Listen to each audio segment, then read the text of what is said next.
कृत के वाचना, कृत के वाचना, वीर प्रभु फरमा गए। कृत के वाचना, जीवन के अंधियारों में ज्ञान के दीप जगा गए।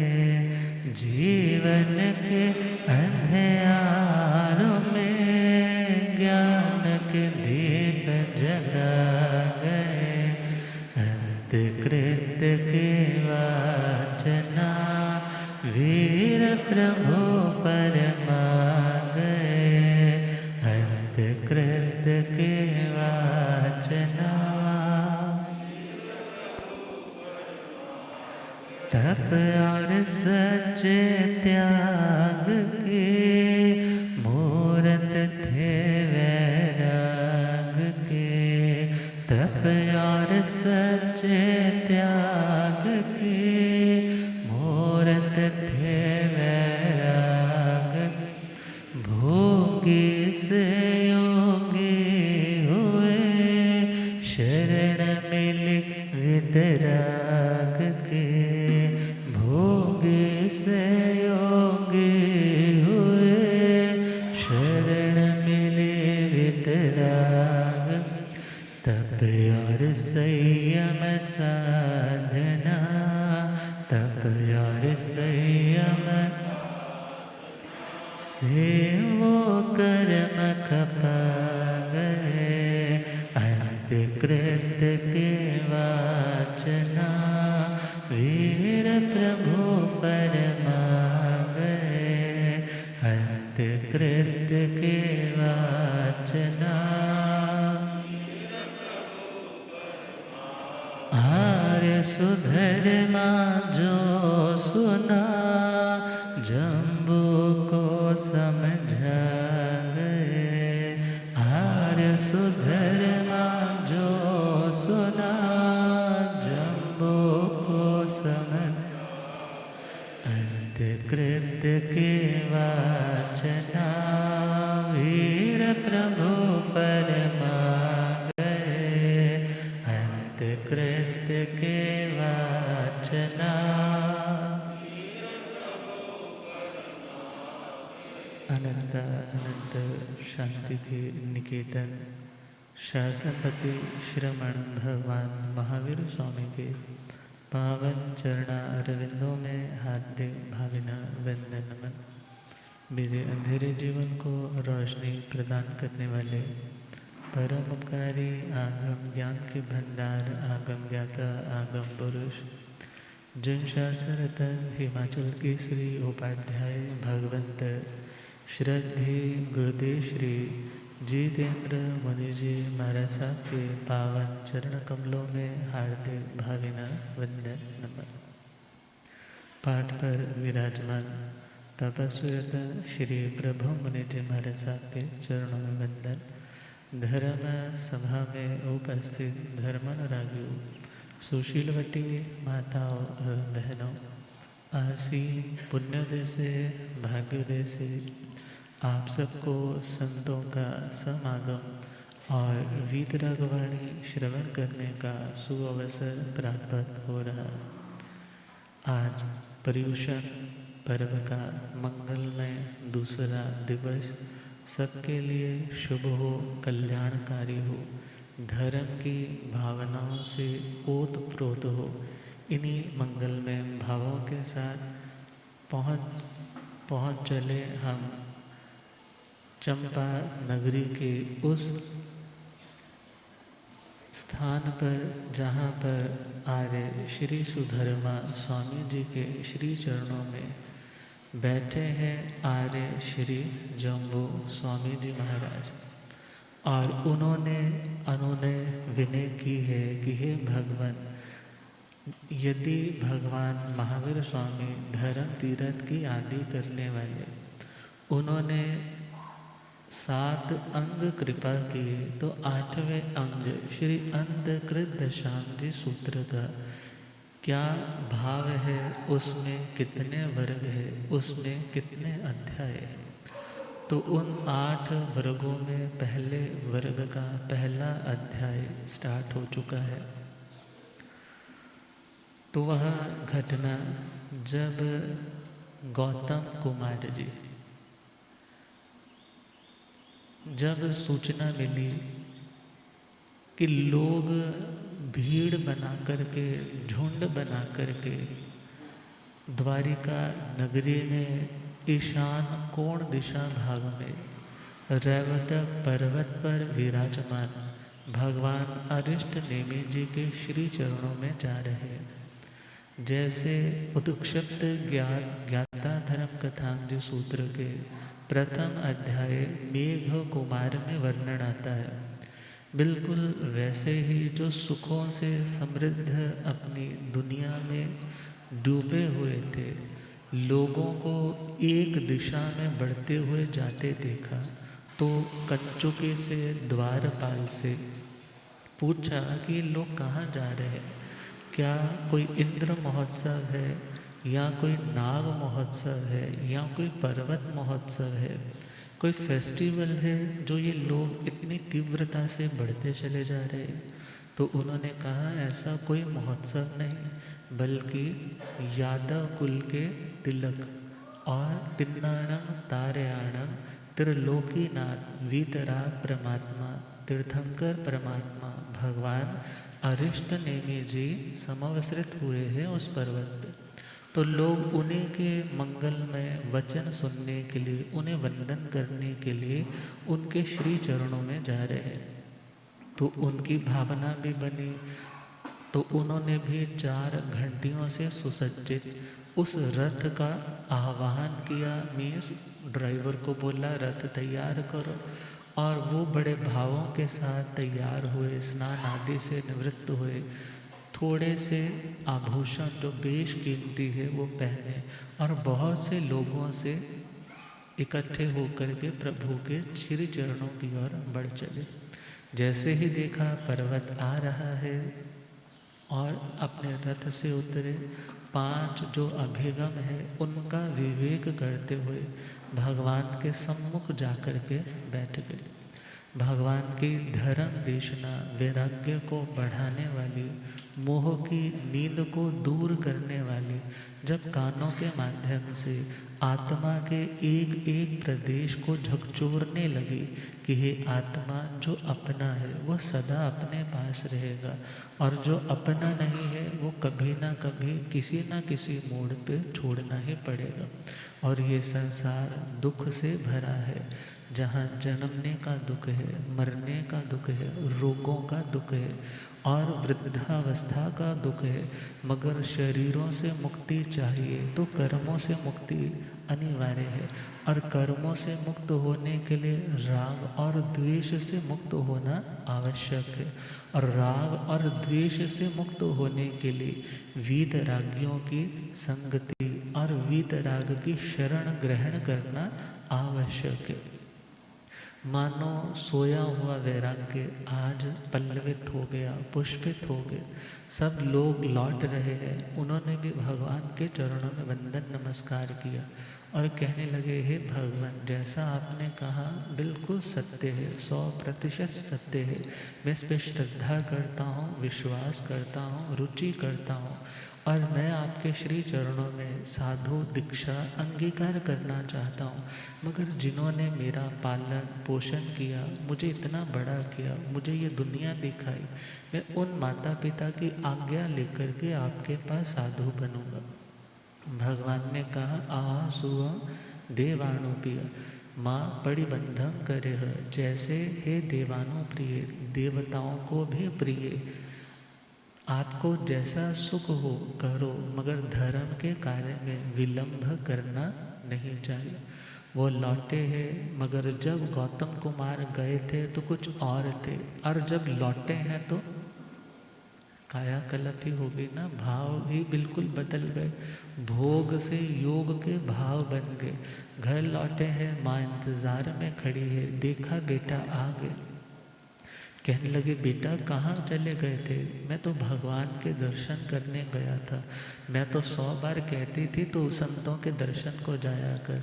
भला हो तेरे मन में भी आज वो भाव फूटा कि मैं भी भगवान के चरणों में जाऊं। मैंने उनकी वाणी सुनी, मुझे बहुत अच्छी लगी।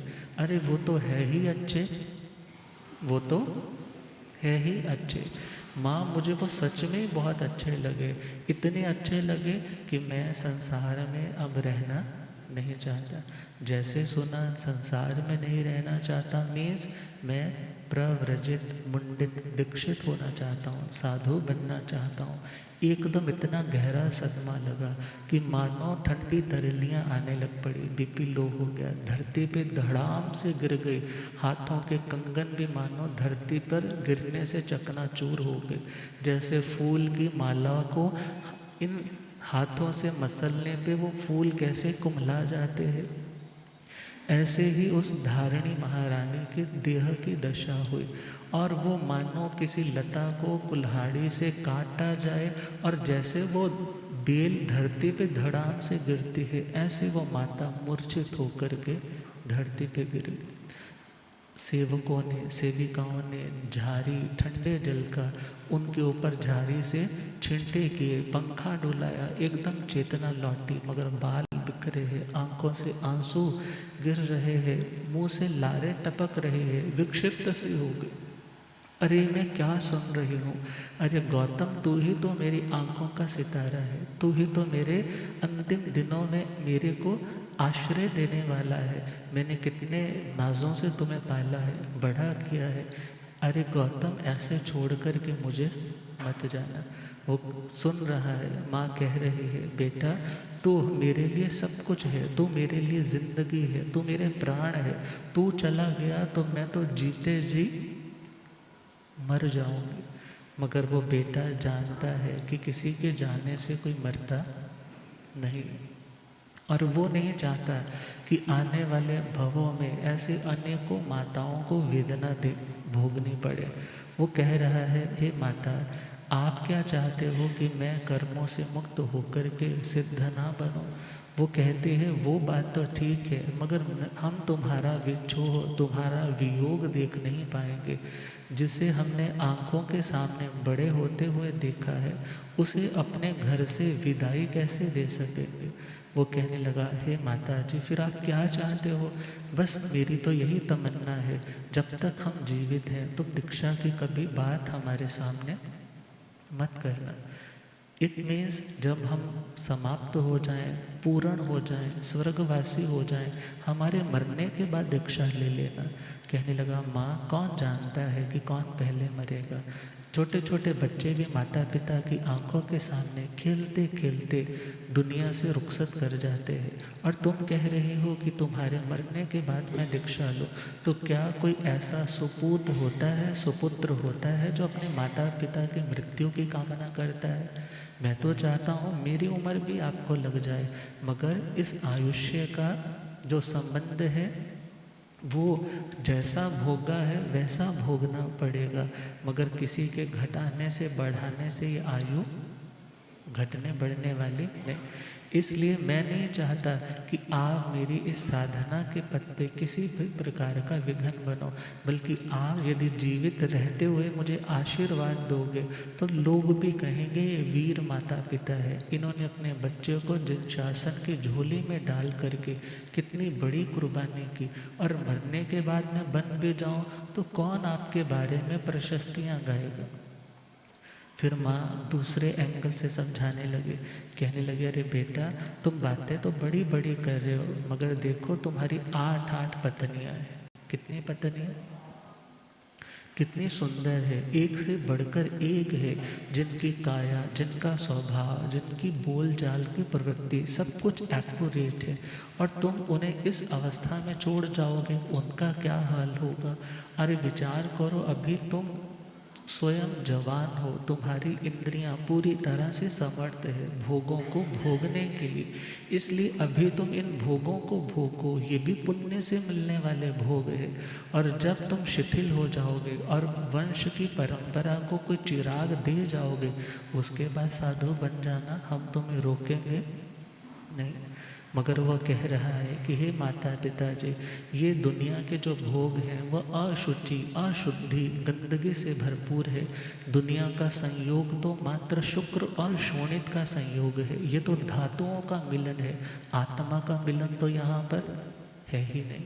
और वो शरीर जो बाहर से बहुत सुंदर लगता है, बस अंदर का जो भीतरी भाग है यदि बाहर आ जाए और बाहर वाली ये सुंदर काया यदि कुछ देर के लिए अंदर चली जाए, तो कोई दुनिया का शख्स एक दूसरे के प्रति आकर्षित होने वाला नहीं।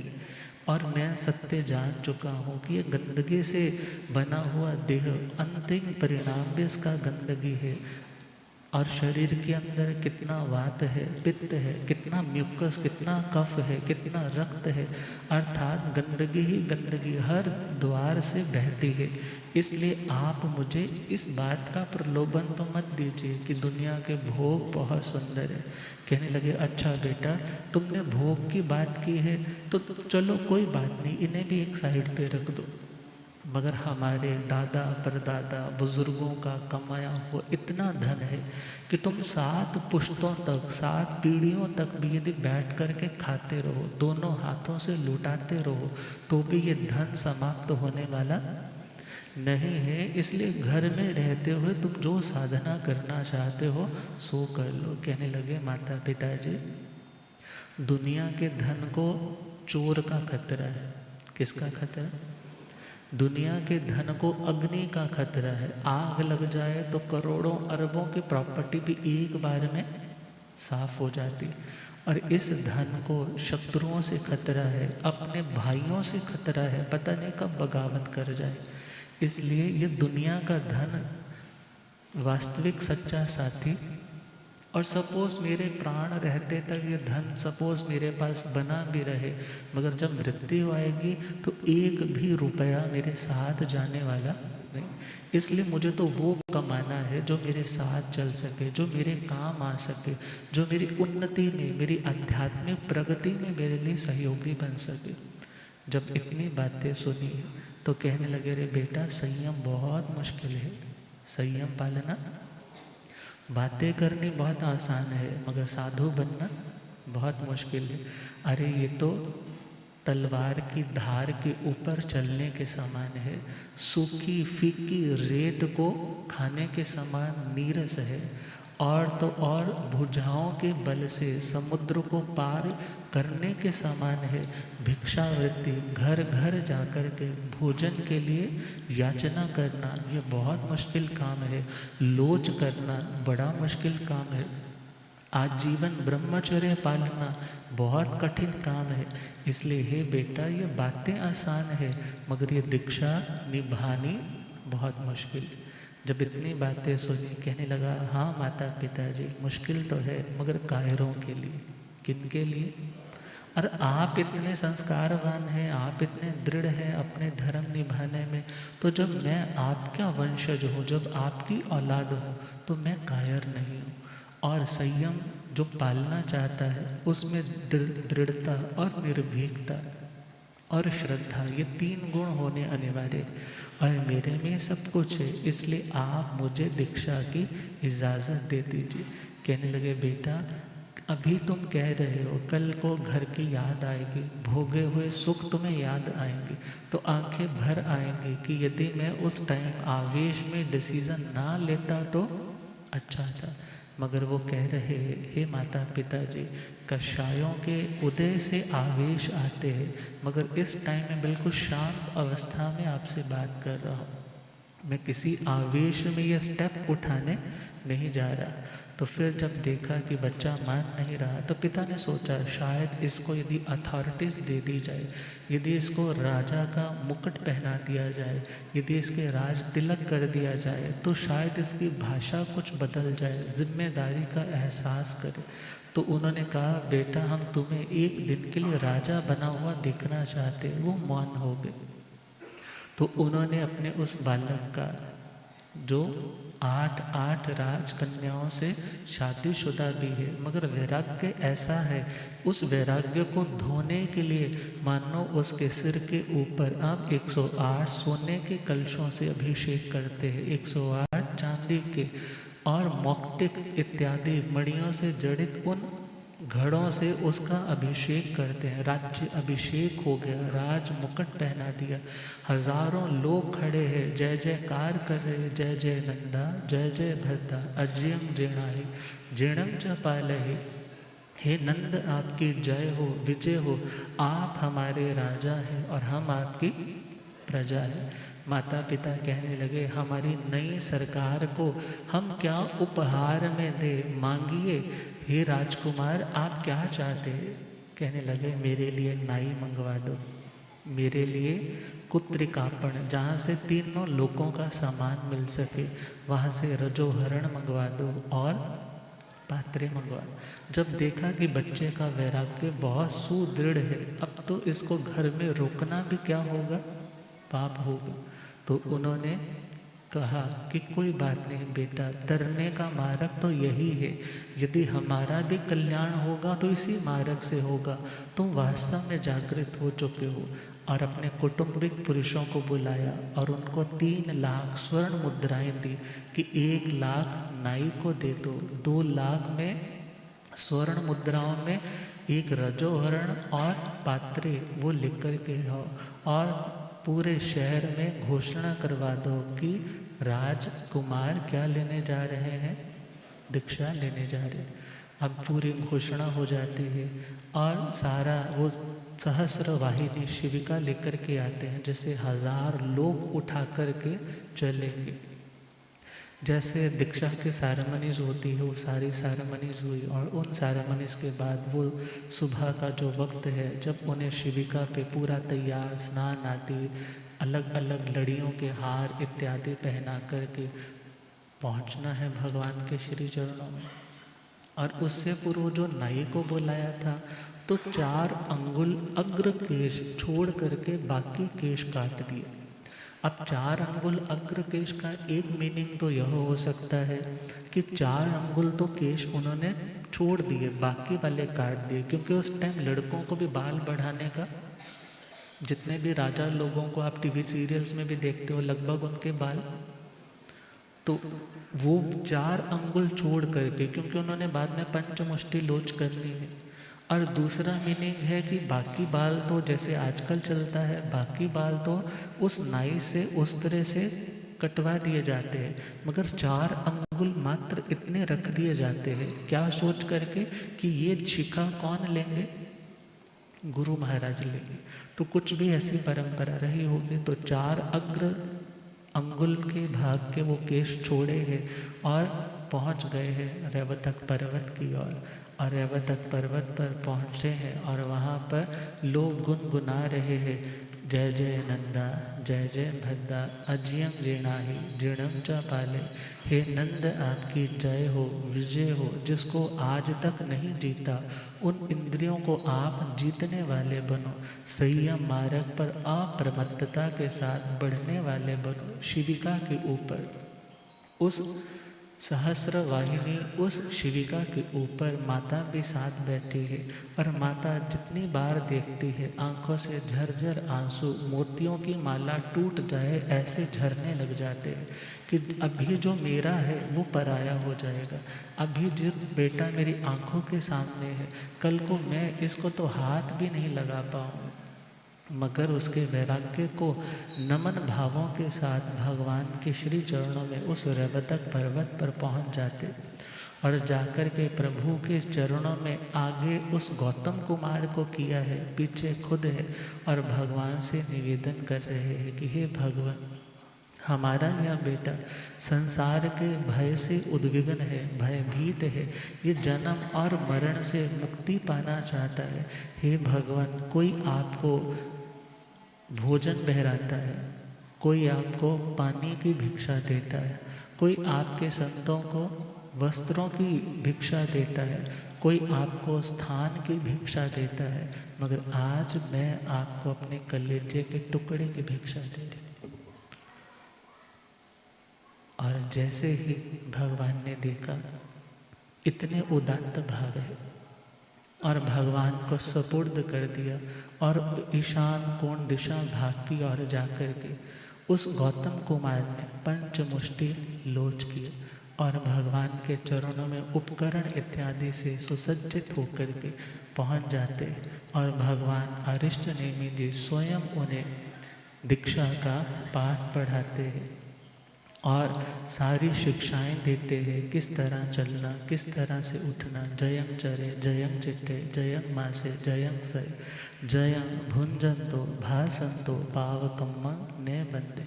यत्ना से चलना, यत्ना से उठना, यत्ना से खाना, यत्ना से सारा कार्य, विवेक से, जिसमें आत्म विराधना, अपना भी नुकसान ना हो और दूसरे का भी कोई नुकसान ना हो। और ऐसी भव्य दीक्षा की वो रौनक, लोग आंखों से झरझर आंसू बहा रहे कि आज ये राजकुमार इस तपती हुई संयम की ज्वाला के ऊपर चलने के लिए तैयार हुआ है, इसे सफलता मिले, ये कभी पीछे मुड़कर के ना देखे। हमारी जिंदगी का भी वो धन्य दिन होगा जब हम भी इसी मार्ग पर अपने कदमों को बढ़ाएं। और जहाँ से आए थे लोग तो वापस लौट आए और गौतम कुमार अब गौतम अणगार बन गए। क्या बन गए? गौतम अण। और श्री कृष्ण वासुदेव जी महाराज भी वहाँ पर गए थे, क्योंकि उनका भी वर्णन कल आ गया था। और मेघ कुमार की तरह ये भी अपने घर से निर्गत हुए, मीन्स निकले थे। धम्मं सोचा निसमजं नवरं देवाणुपयामा पेरवा पुच्छामि देवाणु पियाणगंति पव्यामि एवं जहाँ में जावण गारे जाए रिया समय जावेण में निगंधं भावेण पुरो काओ विहरई तैणं से गोयमेण गारे अन्य कयाय हो रठने मिंस तहारुवाण थेरण गंतिये समाय मायाएंगे कार संगाय हिज्जय हिज्जिता बहुएं चौथ जाव अपण भावे मणे विहर। इस प्रकार स्टोरी हमने सुन ली। गौतम कुमार जी मेघ कुमार की तरह भगवान के चरणों में गए। धम्मं सोचा निसम्म, धर्म को सुन करके हृदय में धारण करके, निसम्म का मतलब धारण करके, जंग नवरंग देवाणु पिया, अंतर इतना है कि वो भगवान से वो अनुनय करेंगे कि हे भगवान की मैं दीक्षा लेना चाहता हूँ, मगर अपने माता पिता से पूछ करके फिर दीक्षा लूँगा। भगवान ने कहा जैसे सुख हो इस प्रकार उनकी भगवान के श्री चरणों में प्रव्रज्या दीक्षा संपन्न होती। एवं जहाँ मेहे जाव अणगारे जाए, जैसे मेघ कुमार मेघ अणगार बने थे, इसी प्रकार यह गौतम कुमार भी गौतम अणगार बने। कैसे? इरिया समय, भाषा समय, ऐशना समय, आदान भंडमत निक्षेपणा समय, उच्चार प्रश्रवण, खेल जल मल सिंघाण पर ठावणिया समय, मण गुत्ती है, वय गुत्ती है और काय गुत्ती।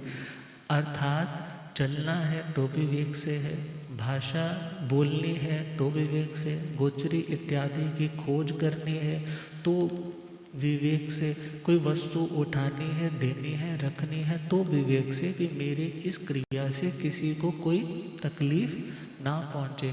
जो चीज़ परखने योग्य है उसको भी यत्न से परखना, मन से अशुभ चिंतन नहीं करना, वाणी से अशुभ बोलना नहीं और काया से कोई अशुभ प्रवृत्ति क्रिया नहीं करना। इस प्रकार निगंधं पावरणं पुरोकाओ विहरई, निर्ग्रंथ प्रवचन को उन्होंने मेघ कुमार जी की तरह ही पुरोकाओ मीन्स आगे रख करके अपनी जिंदगी को चलाया। क्योंकि निर्ग्रंथ प्रवचन देखा जाए तो दीपक के समान है।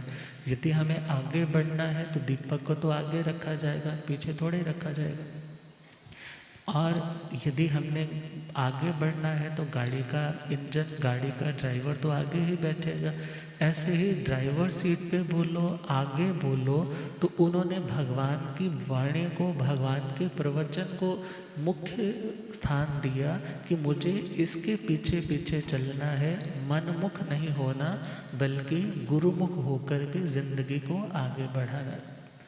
तैणंग से गोये में अणगारे, तदनंतर वो साधना कर रहे और वो गौतम अणगार अन्या कयाई। एक दिन उनके मन में आया कि मैं कुछ विशेष साधना करूं। और अरहो अरिट नेमिस तहारुवाणा थेराणा अंत्ये समाय माय आई समाय माई आई एकारस अंगाई अहिर्जय। तो सबसे पहले स्वाध्याय जरूरी है, क्योंकि ज्ञान होगा तभी क्रिया में निर्मलता आ सकेगी। ज्ञान उत्तम है तभी चारित्र उत्तम हो पाएगा। तो भगवान ने उनके स्वाध्याय की, ज्ञान ध्यान की जिम्मेदारी स्थविर संतों को प्रदान कर दी कि उनकी सारणा वारणा धारणा। सारणा का मतलब कोई चीज़ याद करवानी है तो सारणा, कोई चीज़ आपने नियम लिया मगर भूल रहे थे उन्होंने याद करवाया, कोई पाठ था जो आप भूल रहे थे उन्होंने आपको याद करवाया, उसका नाम सारणा। फिर है वारणा। वारणा का मतलब वो वारणा नहीं, वारणा का मतलब है रोकना। वारणा का मतलब यदि कुछ करने जा रहे हो जो नियम के विरुद्ध है तो उससे रोकने की जिम्मेदारी का नाम है वारणा। तीसरा है धारणा। जो चीज़ तुम्हें किस रूप में धारण करनी है उसको उसी रूप में, वो अपनी मान्यता बोलो, अपनी धारणा बोलो, अपने शिष्यों को डिलीवर करना कि ऐसे मान्यता चली आ रही है। तो सारणा वारणा धारणा की जिम्मेदारी भगवान अरिष्ट रेमी भगवान के। तथा रूप स्थविर भगवंत। तथा रूप का मतलब जो साधु की चर्या के अनुरूप अपनी जिंदगी व्यतीत करने वाले हैं उनके श्री चरणों में अंत्य का मतलब समीप रह करके सामायिक इत्यादि 11 अंगों का उन्होंने अध्ययन किया। श्रीमद् आचार्यांज सूत्र, सूत्र कृतांज सूत्र, ठाणंज सूत्र, संवायांज सूत्र, व्याख्या प्रज्ञप्ति जिसे भगवती जी सूत्र, ज्ञाता धर्म कथांज सूत्र, उपासक दशांग सूत्र, अंतकृत दशांग सूत्र, अनुत्तरोपातिज सूत्र, प्रश्न व्याकरण सूत्र और विपाक सूत्र। 12वां अंग चले तो दृष्टिवाद है, मगर इन्होंने 11 अंगों का अध्ययन किया। उस टाइम का अंतकृत दशांग जो होगा उसमें करैक्टर कोई और होंगे, मगर उन्होंने भी अपनी जिंदगी के अंतिम दिनों में केवल ज्ञान और केवल ज्ञान के बाद साथ ही 8 कर्मों से मुक्त होकर के मोक्ष पाया हो। इस प्रकार 11 अंगों का अध्ययन किया और बहुत वर्षों तक उन्होंने कभी चौथम जाओ अप्पाण भावे माणे विहरे। चतुर्थ भक्त मीन्स उपवास किया। भक्त का मतलब है जैसे हम बिहार साइड चले या किन्हीं साइड्स में चले ना तो वहाँ भात बोलते हैं। भात का मतलब हम तो समझेंगे मतलब भोजन, वहाँ पर उनके लिए वो जो स्टेपल डाइट है उनकी वो चावल ही है। तो उनके लिए चावल है, तो हमारे भी इधर भात किसको लगभग बोलते हैं? चावल को बोलते हैं। तो गांव की भाषाओं में उसको भात बोला जाता है। तो उस टाइम हर व्यक्ति लगभग 2 टाइम का भोजन करता था। सुबह का तो नाश्ता हो गया ना, भोजन कितने टाइम का? तो 2 टाइम का भोजन। तो 2 टाइम के भोजन का नाम है भक्त। क्या नाम है? ये आपको इसलिए समझा रहे हैं क्योंकि जब कभी आपको उपवास करवाते हैं तो चौथ भक्त बोलते हैं, और जब बेला करवाते हैं तो छठ भक्त बोलते हैं। तो मीनिंग क्या है उसका? क्योंकि आज के दिन सपोज आज के 2 भक्त है, 2 टाइम आपने भोजन लेना है और आपका मन है कि मुझे उपवास करना है, तो आज के 2 भक्त में से आपने सोचा कि मैंने कल उपवास करना है, तो आज आप 1 टाइम भोजन करोगे, दूसरे टाइम भोजन एक आपका भक्त चला गया। अगले दिन 2 टाइम का भोजन था वो चला गया, कितने हो गए? 3 भक्त। और जो अगले दिन है पारणा आएगा, उस दिन भी पारणा एकासने से करना है, तो 2 टाइम में से 1 टाइम का भोजन। तो चतुर्थ भक्त। उपवास के लिए क्या शब्द आया? क्लियर हुआ? दोबारा बताऊं। चतुर्थ भक्त आज सपोज सोचा मुझे उपवास करना है, 2 टाइम का भोजन हर व्यक्ति उस टाइम साधुचर्या के अकॉर्डिंग नहीं बल्कि गृहस्थ दशा की दृष्टि से देखे तो 2 टाइम लेते थे। कल मैंने उपवास करना है तो आज का 1 टाइम का भोजन स्किप, अगले 2 टाइम का भोजन छोड़ा और परसों के 1 टाइम का भोजन छोड़ा, तो कितना हो गया? चतुर्थ। और यदि बेला करना है तो एडिशन में क्या हो जाएगा? आज का छोड़ा 1, कल का छोड़ा 3, 2 छोड़ेंगे ना, परसों का कितने छोड़ेंगे? 2 छोड़ेंगे, कितने हो गए?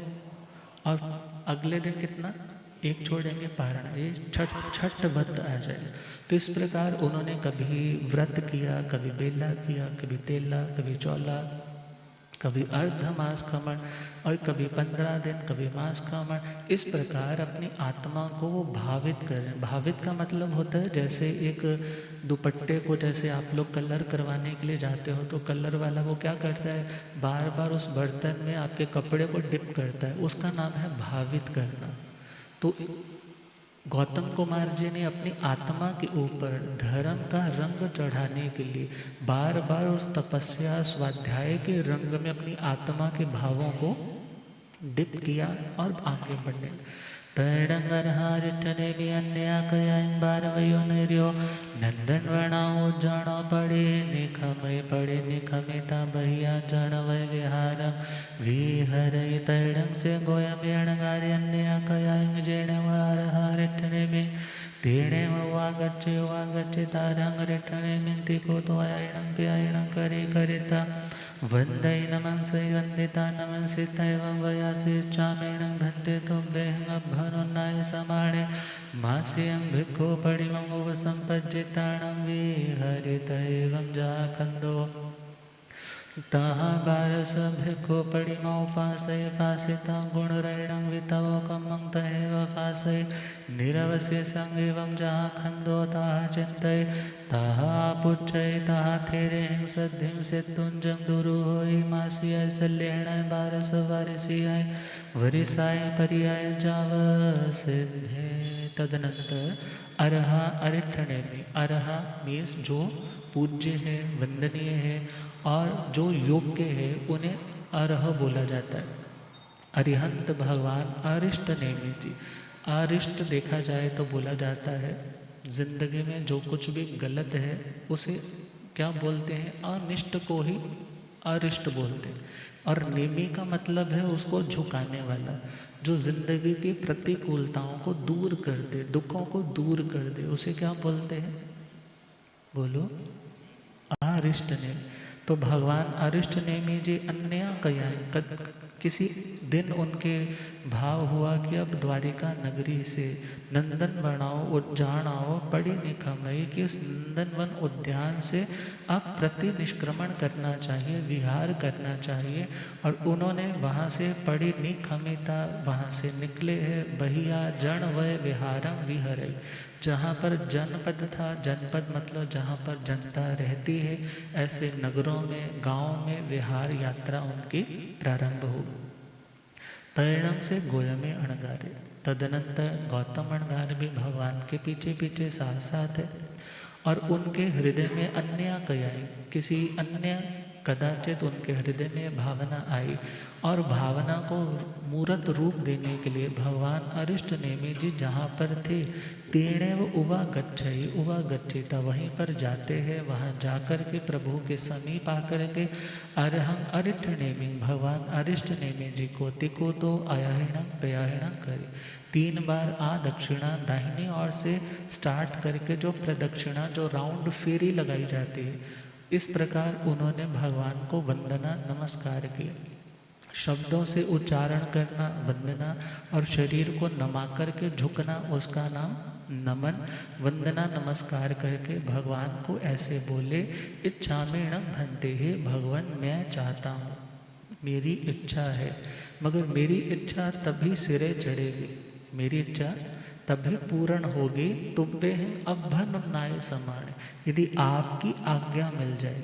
क्या भावना रखी, मेरी इच्छा तो है, मेरी इच्छा कब पूर्ण होगी, जब आपकी, क्योंकि बड़ों की नज़र में जब बात आ जाती है ना तो उसकी प्रोग्रेस, उसको कंप्लीट होने में फिर ज़्यादा टाइम नहीं लगता। अर्थात उनकी कुछ वाइब्स बोलो, दूसरा अपने बड़ों के प्रति एक विनय का भाव बोलो, जो विनयशील है उसकी प्रगति जल्दी होती है। और जो अविनीत है यदि जाकर के भगवान से बोलता, भगवान मेरा मन है और मेरे को करवा दो, मैंने ना 12 भिक्षु प्रतिमा लेनी, ऐसा नहीं। हे प्रभु मेरी अंदर से भावना है कि मैं क्या करूं, विशिष्ट साधना करो, मैं भिक्षु प्रतिमा की आराधना करो, मगर आपकी आज्ञा मिलने पर, क्योंकि आपकी आज्ञा मिलेगी तो साधना निर्विघ्नता से चलेगी, आपका मंगल आशीष मिलेगा, तो मेरा आत्मबल कमज़ोर नहीं पड़ेगा। आज भी कितने लोग आते हैं ना, महाराज अटाई करने की भावना है, कृपा रखना। तो ये व्यवहारिक चीज़ें तो पहले भी चलती थी। ये नहीं है कि चुपे चुपे शुरू कर दिया, फिर 3-4 दिन के बाद से शरीर डाउन होने लग पड़ा, फिर कहने लग पड़े महाराज जी मैंने बताया नहीं था ना। भावना तो बहुत थी मगर आज्ञा नहीं लेती। तो अपने बड़ों को, अपने बुजुर्गों को, भगवान को आगे रखते हुए पहले उनसे आज्ञा, फिर कोई कार्य करना।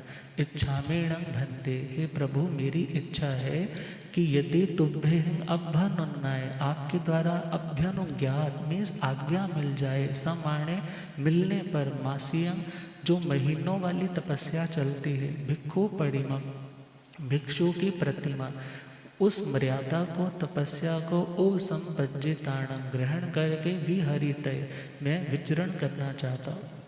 तो भगवान की आज्ञा मिल गई कि जैसे आपको सुख हो कीजिए और धर्म के कार्य में जरा भी विलंब नहीं कर। एवं जहाँ खंडो, जैसे स्कंधक अणगारजी का आता है। भक्ति जी सूत्र दूसरा शतक और पहला उद्देशक, जहाँ पर स्कंदक अणगार जी का वर्णन आता है। वैसे तो जन शासन में 3 स्कंदक हुए।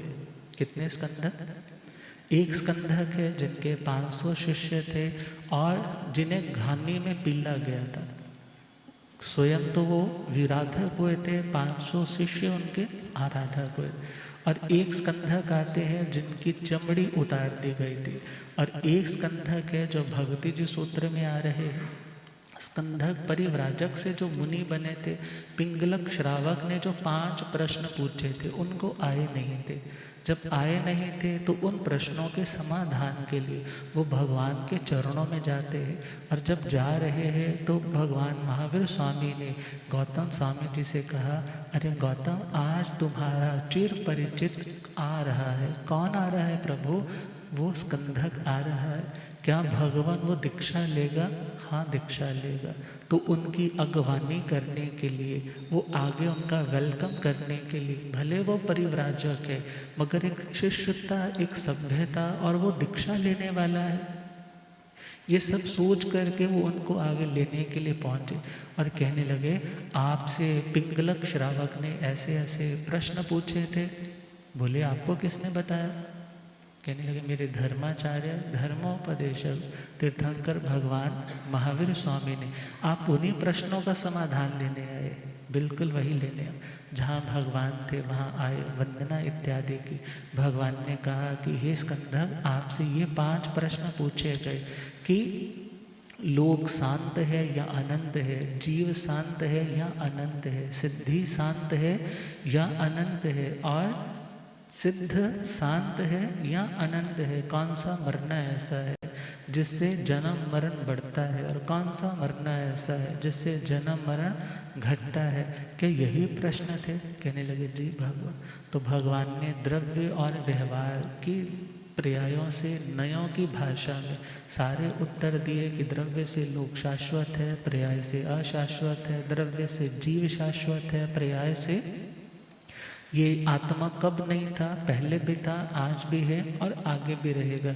जैसे आज की भाषा में बोल देते हैं energy can neither be created not be destroyed but can be converted from one form to another form. जैसे उस एनर्जी को शाश्वत माना, वैसे ही भगवान ने आत्मा को शाश्वत माना और कहा इसकी पर्याय अकॉर्डिंग टू कर्मा, तुम्हारे कर्म के कारण इसकी अवस्थाएं बदलती है। कभी ये सुखी है, कभी ये दुखी है, कभी ये पशु है, कभी ये प्लांट्स में है, कभी ये नरकों में है, कभी ये देव अवस्था में, मगर आत्मा नित्य भी है, पर्यायों की दृष्टि से अनित्य भी। ऐसे सारी चीज़ें समझाई। और पंडित मरण से जन्म मरण घटता है और अपंडित बाल मरण से जन्म मरण बढ़ता है। जो सुसाइड कर लेते हैं, आवेश में आकर के मरते, उनके जन्म मरण बढ़ते चले जाते। और जो ज्ञान पूर्वक कि मैं शरीर नहीं, मैं आत्मा हूँ, आसक्ति को कम करके स्वतः अपने प्राणों के प्रति उदासीन से होकर के संथारा ग्रहण करते, उनका जन्म मरण, उनका ये साइकिल ऑफ रीबर्थ वो टूटने लग जाता है। तो जब पांचों प्रश्नों के उत्तर मिले भगवान के चरणों में, वो दीक्षित। तो कहा जैसे स्कंदक अणगार जी भले वे तो 12वें देवलोक में पैदा हुए थे, एक भव लेकर के महाविद्या से मोक्ष में जाएंगे, मगर कहा कि गौतम कुमार जी ने भी सिमिलर वैसी ही साधना की। कौन सी साधना की? पहले 12 भिक्षु प्रतिमाओं की साधना। अब ये भिक्षु प्रतिमाएं कैसे होती है?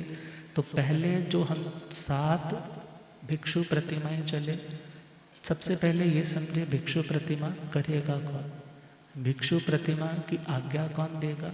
तो जो 12वीं भिक्षु प्रतिमा आती है लास्ट वाले, उसको तो वर्णन आता है कि एटलीस्ट 9 पूरब और तीसरी आचार वस्तु का ज्ञान हो, 29 वर्ष तक की दीक्षा पर्याय हो, आज्ञा देने वाले या तो आगम व्यवहारी हो, तीर्थंकर हो, तो वो साधना कर सकता है।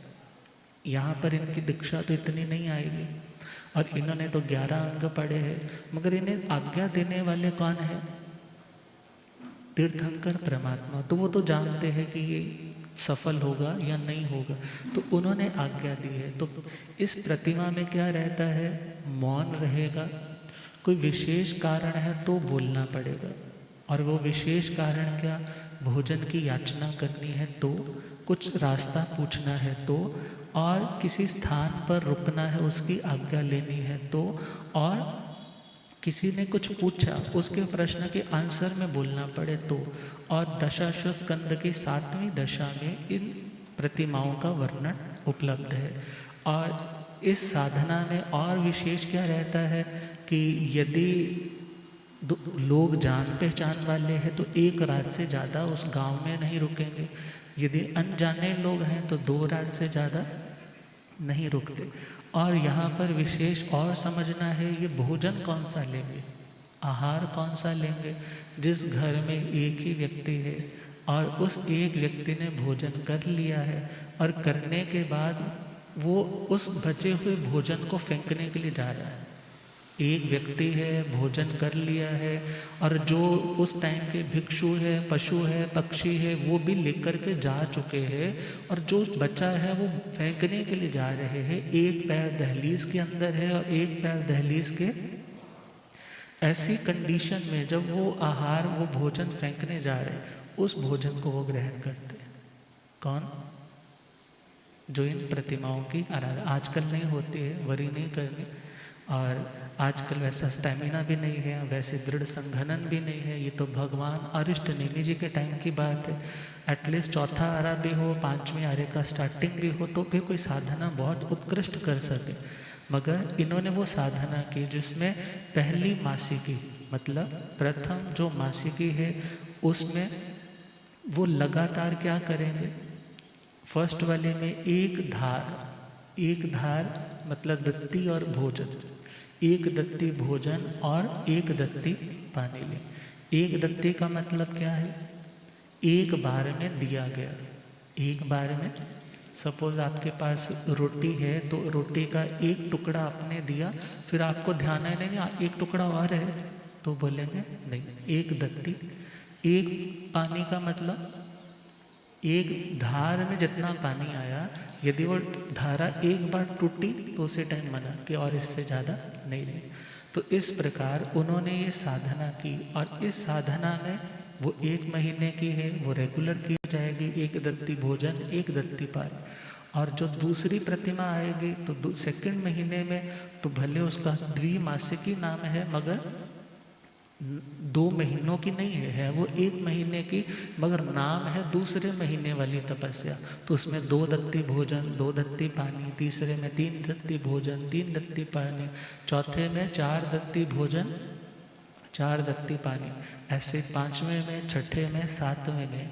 तो इसका टाइम है 7 महीने। इसके बाद 8वीं, 9वीं और 10वीं प्रतिमा, 8वीं, 9वीं और 10वीं प्रतिमा, जिसका टाइम ड्यूरेशन है 1 हफ्ता, 1 सप्ताह, 1 वीक का टाइम लगेगा। और इसमें वो एकांतर तपस्या करेंगे। एक दिन चौविहारी उपवास, एक दिन पारणा, एक दिन चौविहारी उपवास, एक दिन पारणा, ऐसी ये साधना चलेगी। और इसके बाद 11वीं भिक्षु की प्रतिमा और 12वीं भिक्षु की प्रतिमा। 11वीं भिक्षु की प्रतिमा में उन्हें बेले की तपस्या करनी होती। और जब दूसरा दिन है उसके अहोरात्र, दिन और रात भर वो विशेष मेडिटेशन करते हैं, कात्सर करते हैं। और इसके बाद जो तीसरी तेले के साथ जो 12वीं प्रतिमा ली जाएगी, 12वीं भिक्षु की प्रतिमा, जिसको गज सुकुमार जी ने भी धारण किया था, तो 12वीं भिक्षु की प्रतिमा जो है, इसमें उपसर्ग आता ही आता है। इसमें उपसर्ग आता ही आता है। वो देवकृत भी हो सकता है, वो कष्ट, उसको स्टेमिना को, उसकी श्रद्धा को चेक करने के लिए वो उपसर्ग पशुओं के द्वारा भी हो सकता है और मनुष्यों के द्वारा भी हो सकता है। और इस प्रतिमा की साधना में तेला तप करके साधना की जाती है। और जो तीसरा दिन आता है, तीसरे दिन निकलने के बाद जो रात का टाइम आएगा, शमशान में जाकर के एक पुद्गल निविट्ठ दिट्ठी, एक पुद्गल, एक किसी भी पार्ट के ऊपर उनको अपनी दृष्टि को फिक्स करना है, जमाना है, उसके ऊपर उनको मेडिटेट करना है। और उस टाइम में शमशान है, अट्टहास भी हो सकते हैं और भी परिचय उपसर्ग आ सकते हैं। मगर कहा यदि इस साधना में वो साधक सफल हो जाए तो उनको 3 लाभ में से कोई एक लाभ की प्राप्ति होती। पहला अवधि ज्ञान, दूसरा मनापर्य ज्ञान और तीसरा केवल ज्ञान। और यदि कोई चूक हो गई, ज़रा सा भी घबरा गया, तो 3 नुकसानों में से कोई भी नुकसान हो सकता है। पहला नुकसान, वो मेंटली विक्षिप्त हो सकता है, पागल हो सकता है। दूसरा नुकसान, ऐसा रोग आ सकता है जो सारी जिंदगी भर लगा रहेगा और वो असाध्य होगा, कोई इसे ठीक कर नहीं पाएगा। और तीसरा जो सबसे बड़ा नुकसान है, वो श्रद्धा से भ्रष्ट हो सकता है। मीन्स इतना बड़ा नुकसान हो सकता है तो बड़ी अवेयरनेस के साथ, बड़ी प्रिकॉशंस के साथ, सावधानी के साथ ये साधना की जाती है। मगर उन्होंने इस साधना को पूरी तरह से कंजमेट किया, कंप्लीट किया। और वो संपूर्ण होने के बाद उनके मन में और है मैं कुछ और भी करूं, तो उन्होंने गुण रतन संवत्सर तप किया। कौन सी तपस्या? गुण रतन संवत्सर तप। तो इसमें देखें तो 16 महीनों की तपस्या है। टोटल 480 दिन लगते हैं और 407 दिन तपस्या के हैं, 73 दिन इसमें पारने के। तो 16 महीने की तपस्या है। पहले महीने में वो क्या करेंगे? व्रत पारना, व्रत पारना, व्रत पारना। दूसरे महीने में बेला पारना, बेला 2 व्रत पारना। तीसरे महीने में तेला पारना, चौथे महीने में 4 उपवास पारना, 5वें में 5, 6 में 6, 7वें में 7, ऐसे चलते जाएं। 16वें महीने में 16 उपवास, फिर पारना 16 उपवास। क्योंकि ये पक्षों के हिसाब से है, 15-15 दिन का एक पक्ष है, उस स्टैंडर्ड से ये 480 दिन बनते और टोटल तपस्या के 407 दिन बनते हैं। सारी तपस्याएं निर्जल होती। सारी तपस्या कैसे?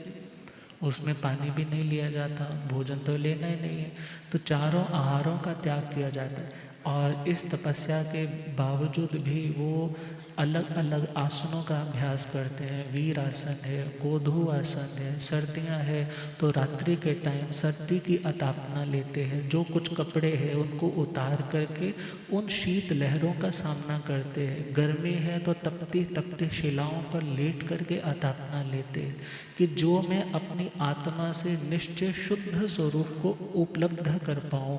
इस व्यवहार के माध्यम से, साधना के माध्यम से मुझे कर्म खपा करके अपने निश्चय स्वरूप को प्रकट करना है। बहुत दृढ़ साधना है। आज हम सुन सकते हैं मगर जिन्होंने की है उन्हें याद करके, उनको वंदन करके अपने अंतरायों को तो कम कर ही सकते। इस प्रकार उनकी साधना व्यतीत हो रही है और वो दिन भी आया जब उन्होंने सोचा कि अब शरीर में जान प्राण ऐसे नहीं, उठता हूँ तो भी शरीर कमज़ोरी महसूस करता है, कुछ बोलने लगता हूँ तो भी वीकनेस महसूस होती, ना बोलूँ ये भाव आता है कि बोलूँगा तो फालतू में ज़ोर लगेगा, चुप रहूँ तो अच्छा है। जैसे सूखे पत्तों से भरी हुई कोई गाड़ी जब निकलती है तो कैसे खड़खड़ आवाज़ आती, सूखी लकड़ियों से भरी हुई गाड़ी जब निकलती है तो कैसे खड़खड़ आवाज़ आती। ऐसे ही गौतम अणगार जब उठते थे तो भी हड्डियां आवाज़ करती थी, और जब चलते थे तो भी हड्डियां आवाज़ करती थी, मगर उनकी आत्मा की जो दीप्ति है, आत्मा की जो चमक है, वो बिल्कुल अनोखी हो चुकी। और एक दिन मन में ख्याल आया, रात्रि जागरणा कर रहे हैं कि कल सुबह होगी, भगवान अरिष्ट नेमि जी के चरणों में जाऊंगा, कहूँगा भगवान कि मैं अब संधारा लेना चाहता हूँ, अब इस शरीर से जितना निकालना था मैंने बहुत निकाला। अगली सुबह भगवान के श्री चरणों में पहुँचे। भगवान तो सब जानते हैं, आज्ञा मिलने पर उन्होंने सभी से खिमत खमावना किया। संघ में रहते किसी के प्रति मेरे द्वारा कुछ अविनय अशातना हुई हो तो सभी से क्षमा चाचना, साधु से, साधियों से, श्री संघ से, और उनके साथ कृत आदि अणगार जो परिशह उपसर्ग सहने में यदि कोई कष्ट आ जाए, कोई देवकृत उपसर्ग आ जाए या कोई शेर इत्यादि आ जाए तो उनको टालने में जो समर्थ है, जो इतने दिन भूखे रहने में समर्थ है कि पहाड़ी पर जाएंगे तो भोजन तो कहाँ से लाएंगे, और उनके स्वाध्याय इत्यादि सुना करके उनकी भावों को जो निर्मल रखने में अपनी सहयोगी की भूमिका निभा सके, ऐसे कुछ साधु उनके साथ चलते हैं। चलते चलते रावतक पर्वत पर एक शिलापट्टक, एक पहाड़ी के किसी समतल भूमि भाग की परिमार्जना करते हैं, संस्तारक बिछाते, उच्चार प्रश्रवण की भूमि देखते हैं और आकर के भगवान को वहीं से वंदन नमस्कार करते हैं। दोबारा से व्रतों की आरोपणा करते हैं और उन व्रतों को ग्रहण करके, क्योंकि उस टाइम चतुर्याम धर्म है मध्य के तीर्थंकरों में, तो उन व्रतों को ग्रहण करके भोजन पानी का तो चारों आहारों का आयु पर्यंत जब तक ये शरीर के साथ आत्मा का संयोग है तब तक त्याग कर दिए और आत्मा भावों में लीन हो गए। और इस प्रकार मासी आय संलेहन आए, 1 महीने की उन्हें संलेखना आई। 12 वरिसाएं परी आए, 12 वर्ष की साधु अवस्था है। और उसी में ये 1 महीने की उनमें क्या है, 1 महीने की संलेखना जाव सिद्धे। इस प्रकार 8 कर्मों का क्षय करके गौतम अणगार जी सिद्ध हुए, बुद्ध हुए और मुक्त हुए। अंतकृत्य के वाचना, अंतकृत्य के वाचना, वीर प्रभु फरमा गए। अंतकृत्य के वाचना, आर्य सुधर्मा जो सुना, जम्बू को समझा गए। आर्य सुधर्मा जो सुना, जम्बू को। अंतकृत्य के वाचना, वीर प्रभु।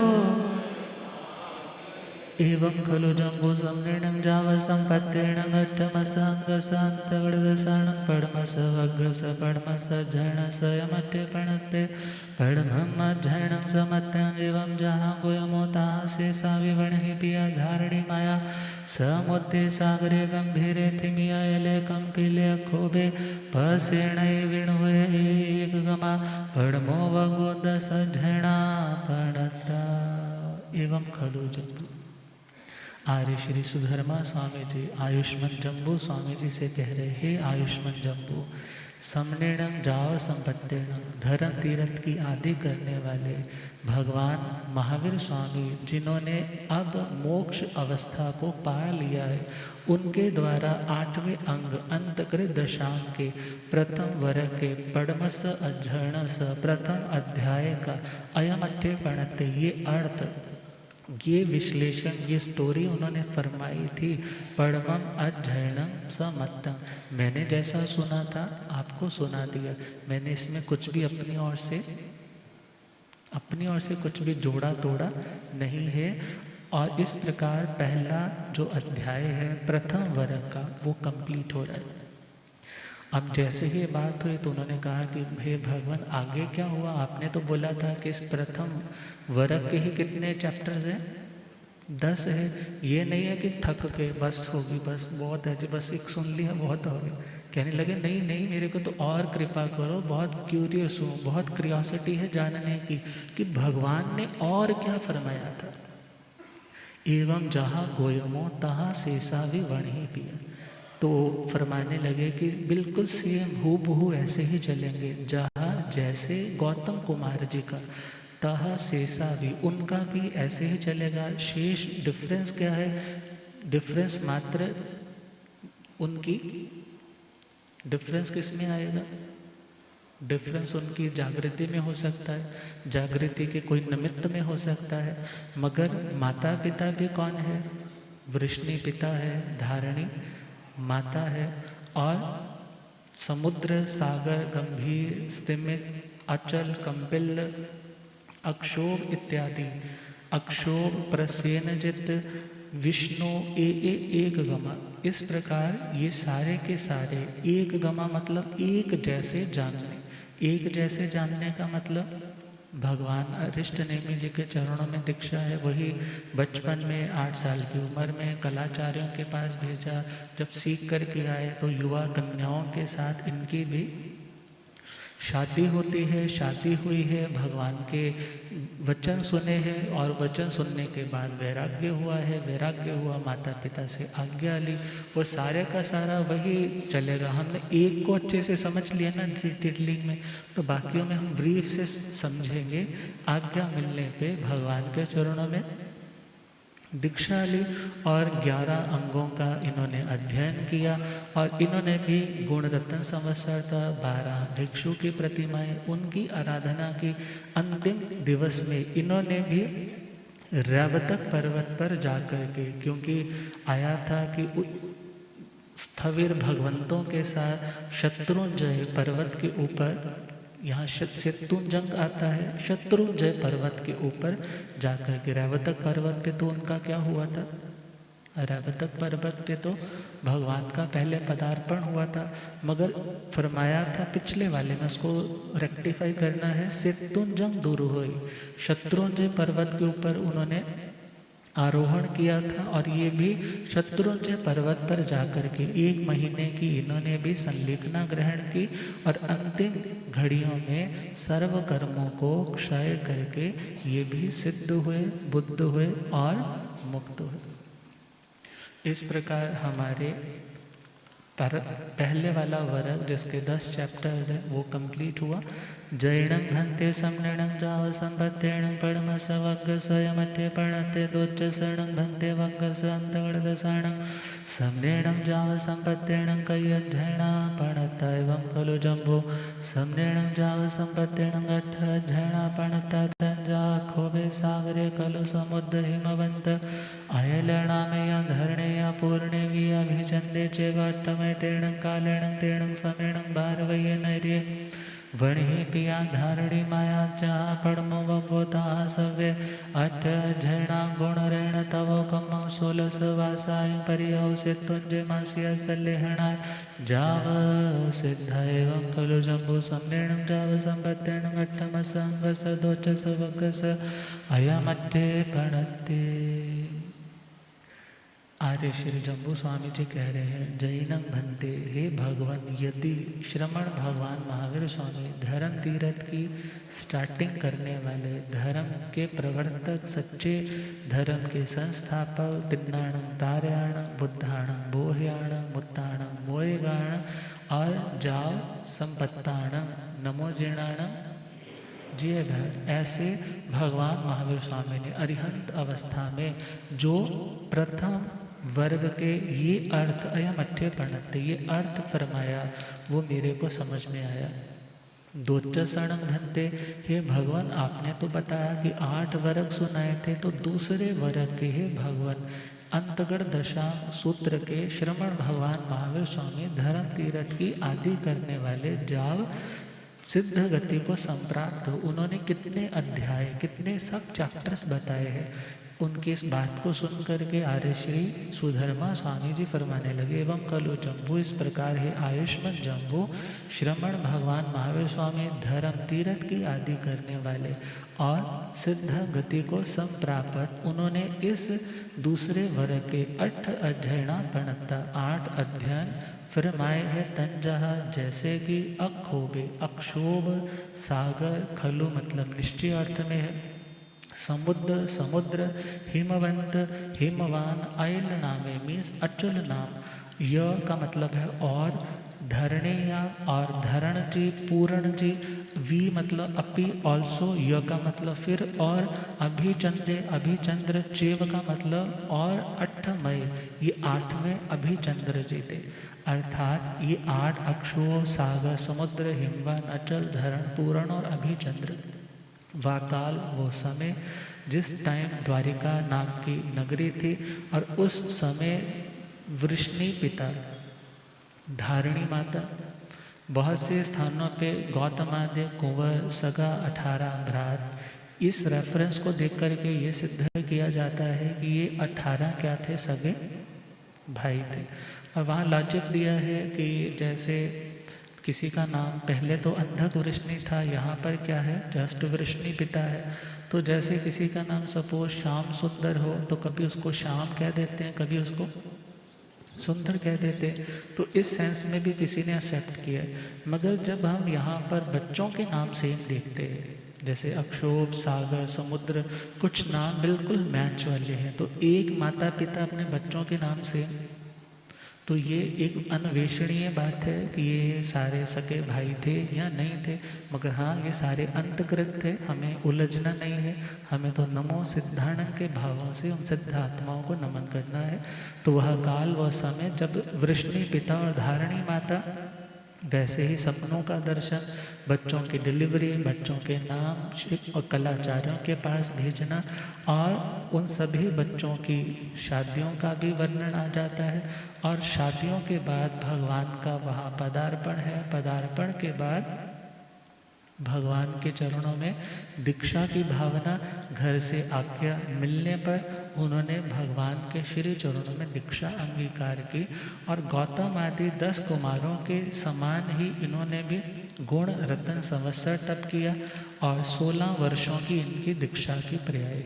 उनकी कितने थे, कितने थे 12, इनके कितने हैं, मीन्स उनके कर्म थोड़े होंगे, इनके कर्म ज़्यादा होंगे, या उनके भाव ज़्यादा उत्कृष्ट होंगे, इनके भाव कुछ, इसलिए टाइम थोड़ा ज़्यादा। बाकी तो तत्व केवली गम्य है, हम लोग किसी को जजमेंट देने वाले कोई नहीं है, फिर भी समझने की। तो एनीवेज 8 अध्ययना गुण रयण तवो कम्मं, 8 अध्ययन गुण रतन तपो करम 16 वासाय, मीन्स 16 वर्षों की पर्याय, दीक्षा की पर्याय अवस्था। और अंतिम अवस्था में शत्रुंजय पर्वत पे 1 महीने की संलेखना लेकर के बाकी जो कर्म बचे हैं उन सभी कर्मों को, मीन्स केवल ज्ञान हुआ कुछ ही देर में, बाकी के 4 अघाती कर्म भी क्षय करके वो सभी आत्माएं सिद्ध हुई, बुद्ध हुई। और एवं खलु जम्बू, इसी प्रकार ही आयुष्मान जम्बू श्रमण भगवान महावीर स्वामी धर्म तीर्थ की आदि करने वाले या जो इस टाइम सिद्ध गति को प्राप्त है, ऐसे भगवान महावीर स्वामी ने 8वें अंग अंतकृत दशांगी सूत्र के इस दूसरे वर्ग के ये अर्थ 8 अध्ययनों की ये बताए। मैंने जैसा सुना था आपको सुनाया, इसमें अपनी ओर से कुछ भी नहीं मिला। अब तीसरा वर्ग, जैणं भंते समजणं जाव संपत्तेणं घट्टमस अंगस दोचस वगस, अयमध्य पणते तच्च शरणं घंते वंगस, समरेणं जाव संपत्तेणं के अट्ठे पणते एवं खलु जम्बो, समरेणं जाव संपत्तेणं घट्टमस अंगस तच्च वगस, 13 अध्ययना पणता तंजा, अणीय सेणे अनंत सेणे अजिय सेणे अणि हरिओ, देव सेणे सत्तु सेणे सारणे गए सुमोहे, धूमोहे कुवे दावे अणा दिठे। आर्य श्री जम्बू स्वामी जी महाराज चरणों में पुनः निवेदन कर रहे हैं कि आपने भगवान के द्वारा बताए गए 8वें अंग अंतकृत दशांगी सूत्र के 2 वर्ग तो कृपा कर दिए, मगर तीसरे वर्ग का भगवान ने क्या अर्थ फरमाया? जो धर्म तीर्थ की आदि करने वाले और मुक्ति सुख को सब प्राप्त है, प्राप्त कर चुके हैं, उन्होंने 8वें अंग दोचस वग्गस अयमठे पणते दूसरे वर्ग का यह अर्थ फरमाया जो मैंने अभी अभी आपसे सुना। तच्चसणं भन्ते, हे भगवान। भन्ते का मतलब हे भगवान, तच्चस मतलब तृतीय तीसरे वग्गस तीसरे वर्ग के श्रमण भगवान महावीर स्वामी धर्म तीर्थ की आदि करने वाले और 8 कर्मों को क्षय करके मुक्त होने वाले, उन्होंने तीसरे वर्ग के कितने अध्ययन उसका क्या भाव बताया है। उनकी जिज्ञासा को सुन करके आर्य सुधर्मा स्वामी जी कहने लगे, एवं खलु जम्बू, हे आयुष्मान जम्बू, समनेणं जाव संपत्तिणं, श्रमण भगवान महावीर स्वामी धर्म तीर्थ को स्टार्ट करने वाले और सब कर्मों को काट करके मुक्त होने वाले ऐसे परमात्मा के द्वारा 8वें अंग अंतकृत दशांगी सूत्र के तच्चस वग्गस तीसरे वर्ग के 13 अध्ययना पढ़ता 13 अध्याय सब चैप्टर्स बताए हैं। तन जहाँ जैसे कि अणीय सेने, अनीक सेन, अनंत सेने, अनंत सेन, अजीय सेने, अजित सेन, अणिहय रिवु मीन्स अनिहत रिपु, देवसेने, देवसेन, शत्रुसेन, सारण कुमार, गज सुकुमार, सुमुख, दुर्मुख, कूपक, दारुक और अनादृष्टि। इस प्रकार उन्होंने ये 13 अध्याय फरमाए। गुरुदेव पधारे हैं। हो रब मेरा सतगुरु बन के आया मैनू,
दे पौधे पानी देना, सूखे बूटे हरे कर देना पौधे।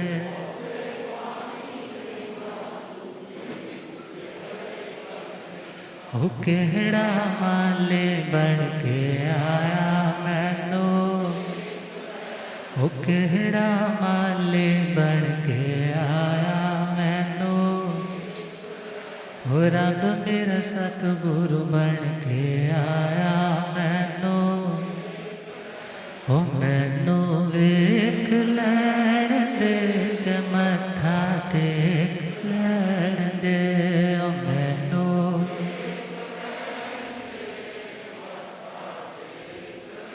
हो रब मेरा सतगुरु बन के आया मैनू।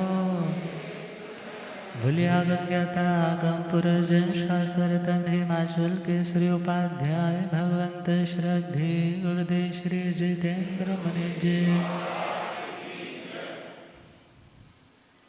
तो इस प्रकार तीसरे वर्ग के 13 अध्याय भगवान महावीर स्वामी जो धर्म तीर्थ को स्टार्ट करने वाले और कर्मों का अंत करके मुक्त होने वाले, उन्होंने ऐसे फरमाए। जैणं भन्ते समनेणं चाव संपत्तेणं अट्ठमसंग संतुर्दसाणं तच्चस्वग्गस 13 अध्ययना पणता तंजहाणीय सेणे जावाणा दिठे पड़मसणं भन्ते अध्ययन संतुर्दसाणं समनेणं जाव संपत्तेणं के अट्ठे पणत्तेवं खलु जम्बूतेणं कालेणं तेणं समेणं भद्दिलपुरे नाम नैरे होता रिद्धिद्धिमियं समिद्धे वन्नोतसणं भद्दिलपुरसनैरस भैया उत्तरपुरिति में दिशि भाई श्रीवणे नाम मुज्जाणे होता वन्नोजिय सतुराया ततणं भद्दिलपुरे नैरे नागे नाम गावै होता अड्ढे जावा परिभूयत सणंग नागस गावयस सुलसा नाम भार्या होता सुकुमाला जाव सुरुवत सणंग नागस गावयस पुत्ते सुलसाय भार्य अत्तयाणीय सेने नाम कुमारे होता सुकुमाले जाव सुरुवे पंचधाय परिकिते तंजा खीर धाय मज्जन धाय मंडन धाय किलावण धाय अंक धाय जहा दड़ पैने जावा गिरी कंदर मल्लिणे व चंपक वर पायवे सुहं सुहेणं परिवटये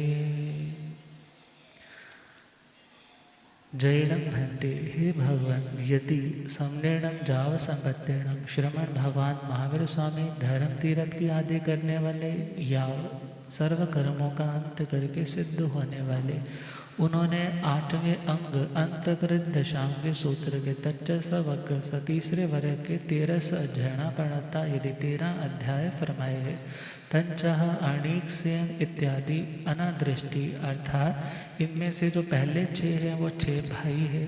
आगे ये बड़ी मिस्टीरियस स्टोरी है जो लास्ट में किसके बच्चे निकलेंगे, देवकी जी के। वो स्टोरी तो बाद में उसका मिस्ट्री कैसे रिवील होगी भगवान अरिष्ट नेमि जी फरमाएंगे। मगर पढ़मसणं भंते प्रथम पढ़मस इस प्रथम अध्ययन का हे भगवान अध्ययन से अध्ययन का अंतगढ़ दशाण अंतकृत दशांग जी का श्रवण भगवान महावीर स्वामी जो धर्म तीर्थ की आदि करने वाले सर्व कर्मों का क्षय करके सिद्ध होने वाले उन्होंने फर्स्ट इस चैप्टर का क्या मीनिंग बताया। तो आर्य सुधर्मा स्वामी जी फरमाने लगे एवं खलु जम्बू है आयुष्मान जम्बू वह काल वह समय जब भद्दिलपुर नाम का एक नगर था, बड़ा ही रिद्ध थिमिये। रिद्ध का मतलब है रहित, स्तिमित का मतलब है शत्रु, जो शत्रुओं से रहित ऐसा समृद्ध नगर था जहाँ पर किसी भी वस्तु की कोई कमी नहीं थी। सब लोग बड़ी निर्भयता के साथ अपने अपने जिंदगी में मस्त थे, व्यस्त थे और बड़ी ही समृद्ध वो नगरी है। तत्संग भद्दिलपुर से उस भद्दिलपुर नामक नगरी के बहिया मतलब बाहर उत्तर पूर्व में उत्तर पूर्व मीन्स जो नॉर्थ और ईस्ट डायरेक्शन है, पूर्व और उत्तर के सेंटर पॉइंट दिशी भाई उस दिशा भाग में श्रीवने में श्रीवन नाम का उद्यान होता। एक बहुत बढ़िया सुंदर गार्डन था। वन्नो उसका वर्णन करना मीन्स बहुत सुंदर था। वहाँ पर लोग आकर के खुद को सौभाग्यशाली समझते थे। वहाँ पर वायु की क्वालिटी, एयर क्वालिटी बहुत अच्छी थी। कोयलें कुहू कुहू करती थी, आम्र मंजरियों पे कोयलें बैठती थी, मयूर नाचते थे, बावड़ियाँ थी। मीन्स उसकी छटा बिल्कुल एक एक्सीलेंट क्वालिटी के गार्डन की थी। और जिय सत्तु राजा जित शत्रु, जिसने अपने शत्रुओं को जीत लिया है, ऐसा वहाँ राजा राज्य करता है। तत्क्षण भद्दिलपुर नगर, उस भद्दिलपुर नामक नगर में नाग नाम का गाथापति है। क्या नाम है? आजकल तो नहीं किसी का नाम नाग होगा। हाँ वैसे ही कहते हैं वो तो निरा नाग है, नाग बच के रहना।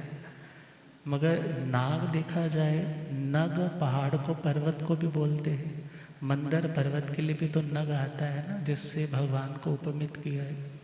तो नग से नाग बना, नाग नाम का वो गाथापति रहता है, बड़ा समृद्ध है, किसी से दबने वाला नहीं है। मीन्स ये नहीं है बेकार में किसी को दबाने वाला है, बल्कि अपने डिसीजंस में, अपने कैरेक्टर में, अपनी वो प्रामाणिकता के कारण दुनिया में सब लोग उसकी बात पर फूल चढ़ाते हैं, उसकी बात को काटने का कोई साहस नहीं रखता। अपरिभूय, किसी से जो परिभूत नहीं होता, मीन्स किसी से दबता नहीं है। तसणम नागस गाहवयस, उस नाग गाथा पति की सुलसा नाम की भार्या थी। क्या नाम है? भार्या का मतलब पत्नी भार्या भर्तुम योग्या, जो भरने योग्य है, अर्थात जो घर की सारी व्यवस्थाओं को संपूर्ण करती है, जो परिवार को हरा भरा करती है, संतान भी देती है, संस्कार भी देती है, हर खुशियाँ आने वालों को भी सम्मान देती है, जो घर की रौनक है, उसे क्या बोलते हैं? भार्या। ऐसे सुलसा नाम की भार्या थे। सुकुमाला जाव सुरुवा, जो सुकुमाल सुकोमल अंगों वाली और सुरूप अर्थात जिसका रंग रूप बहुत सुंदर है। तसण नागस गाहा वयस, उस नाग गाथापति के पुत्र, नाग गाथापति के पुत्र सुलसाए भार्याए अत्तये, सुलसा भार्या पत्नी के आत्मज अनीय सेने नामम कुमारे होता। अनीक सेन नाम के कुमार मीन्स इस बालक का नाम अनीक सेन है, ऐसे उनके बालक थे। सुकुमाले जाव सुरूबे, जो बहुत सुंदर थे और सुकुमाल अंगों वाले हैं। और जब जन्म हुआ है तो 5 धाय माताओं के द्वारा जिनकी पालना पोषणा की जाती है। तन जहाँ पहली बताई है खीर धाई, जो बच्चे को दूध देती है, जो बच्चे को मीन्स अलग अलग देशों से आई हुई अलग अलग क्वालिटी, जो जिस देश की जो सबसे रिचेस्ट क्वालिटी है वो गुण मेरे बच्चे में आए तो उन तरह के लोगों को वो वहाँ पे हायर कर लेते। तो उनमें से पहली है खीर धात्री, बच्चे को दूध पिलाने वाले। दूसरी है मज्जन धात्री, मज्जन सिंपल समझे तो मंजन करवाने वाली, स्नान करवाने वाली। और तीसरी है मंडन ढाई। मंडन ढाई, ढाई का मतलब है आज की भाषा में बोले तो मेकअप आर्टिस्ट, जो बच्चे को फिर कज्जल कुज्जल लगाएगी मेरे चांद से बच्चे को नज़र ना लग जाए। हाँ, इस तरीके से बच्चे को तैयार करने वाली, कौन सी ड्रेस, कौन सा शेड, कौन सी ज्वेलरी, क्या पहनाना है बच्चे को। और खिलावन धाई, खिलावन धात्री का मतलब है जो बच्चों को खिलाएगी, अलग अलग गेम से बच्चों को बिजी रखना है और बच्चे की हेल्थ वाइज, माइंड वाइज उसको उसके डेवलपमेंट में सहयोग देना है। और पांचवी है जब बच्चा थक जाएगा ना, फिर उसको अंक धाई, जो अपनी गोद में बिठा करके लिटा करके उसको अच्छी अच्छी स्टोरियाँ भी सुनाएंगे, उसको लोरियाँ भी सुनाएंगे। कोई कह सकता है कि उसकी माँ क्या करती थी। अब देखो ना, आजकल की तो कल्चर है ना, एक बड़ा सा बैग उठाया होता है, वो बैग उठा करके माँ तो आ रही होती है आगे आगे बोलती महाराज मथे बंदा में, उतने में वो छोटा सा बच्चा आता है, उसके पीछे एक आती है वो जिसके मोटे पे भी यहाँ भी बैग उठाया होता है, और साथ में एक छोटी सी और होती है जो बच्चे के साथ खेलने के लिए होती है। बोलती, फिर वो बोलती बीबी जी कहाँ बैठना है। आजकल कम थोड़ी है, मगर आज का टाइम क्या है, आप लोग आराम परस्ती में तो रह रहे हो, मगर बच्चों के संस्कारों का कोई ध्यान, वो किस लैंग्वेज में बात कर रही है, क्या विचारधारा वाली है। आपको तो बस ये है हम फ्री होने चाहिए, हमें किट्टी जाना है टाइम मिलना चाहिए, हमें आराम करना है टाइम मिलना चाहिए, हमें अपना इंस्टा पेज मेंटेन रखना है टाइम मिलना चाहिए। मगर बच्चों की ओर हमारा ध्यान और ध्यान देना है। बच्चों पर आज ध्यान नहीं दोगे ना तो कल बच्चे तुम्हारे पर ध्यान। आज ये 8 सालों का जो बॉन्डेज रहता है ना, 8 साल से पहले वो स्कूल नहीं भेजते थे पुराने कल्चर में, कि माता पिता बच्चे को अच्छे से असेस कर पाए, उसके विचारधाराओं के साथ, उसके संस्कारों के साथ रूबरू हो पाए, उसको कैसे टैकल करना है, सब कुछ अच्छे से उसकी पर्सनैलिटी को, उसकी मेंटालिटी को वो वेरीफाई कर पाए, जान पाए कि उसको किस तरीके से आगे गाइड कर रहा है।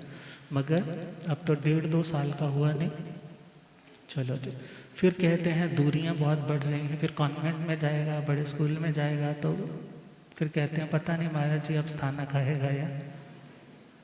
तो खैर ध्यान दीजिए, जितना एकेडमिक नॉलेज के लिए, जितना आप बच्चे का बैंक बैलेंस बढ़ाने के लिए चिंताजनक है, उतना आप उसके संस्कारों की और यदि 25 पैसे भी ध्यान दो ना, तो आज आपके बच्चे इन कतारों में बैठे होते, मगर आज वो वक्त नहीं है। और फिर कहते हैं हमारे बच्चे सुनते नहीं। तो खैर उस टाइम भी बहुत वो रिच लोग थे, उस टाइम भी उनकी माताओं के पास इतना वैभव था कि बच्चों को पालने वाले अलग अलग हाईली स्टैंडर्ड है उनका, हाईली एजुकेटेड है जो धाय माताएं हैं उनकी, जो बच्चों को वो अच्छे से प्रोटेक्ट कर रही है, उनको आगे बढ़ा रही।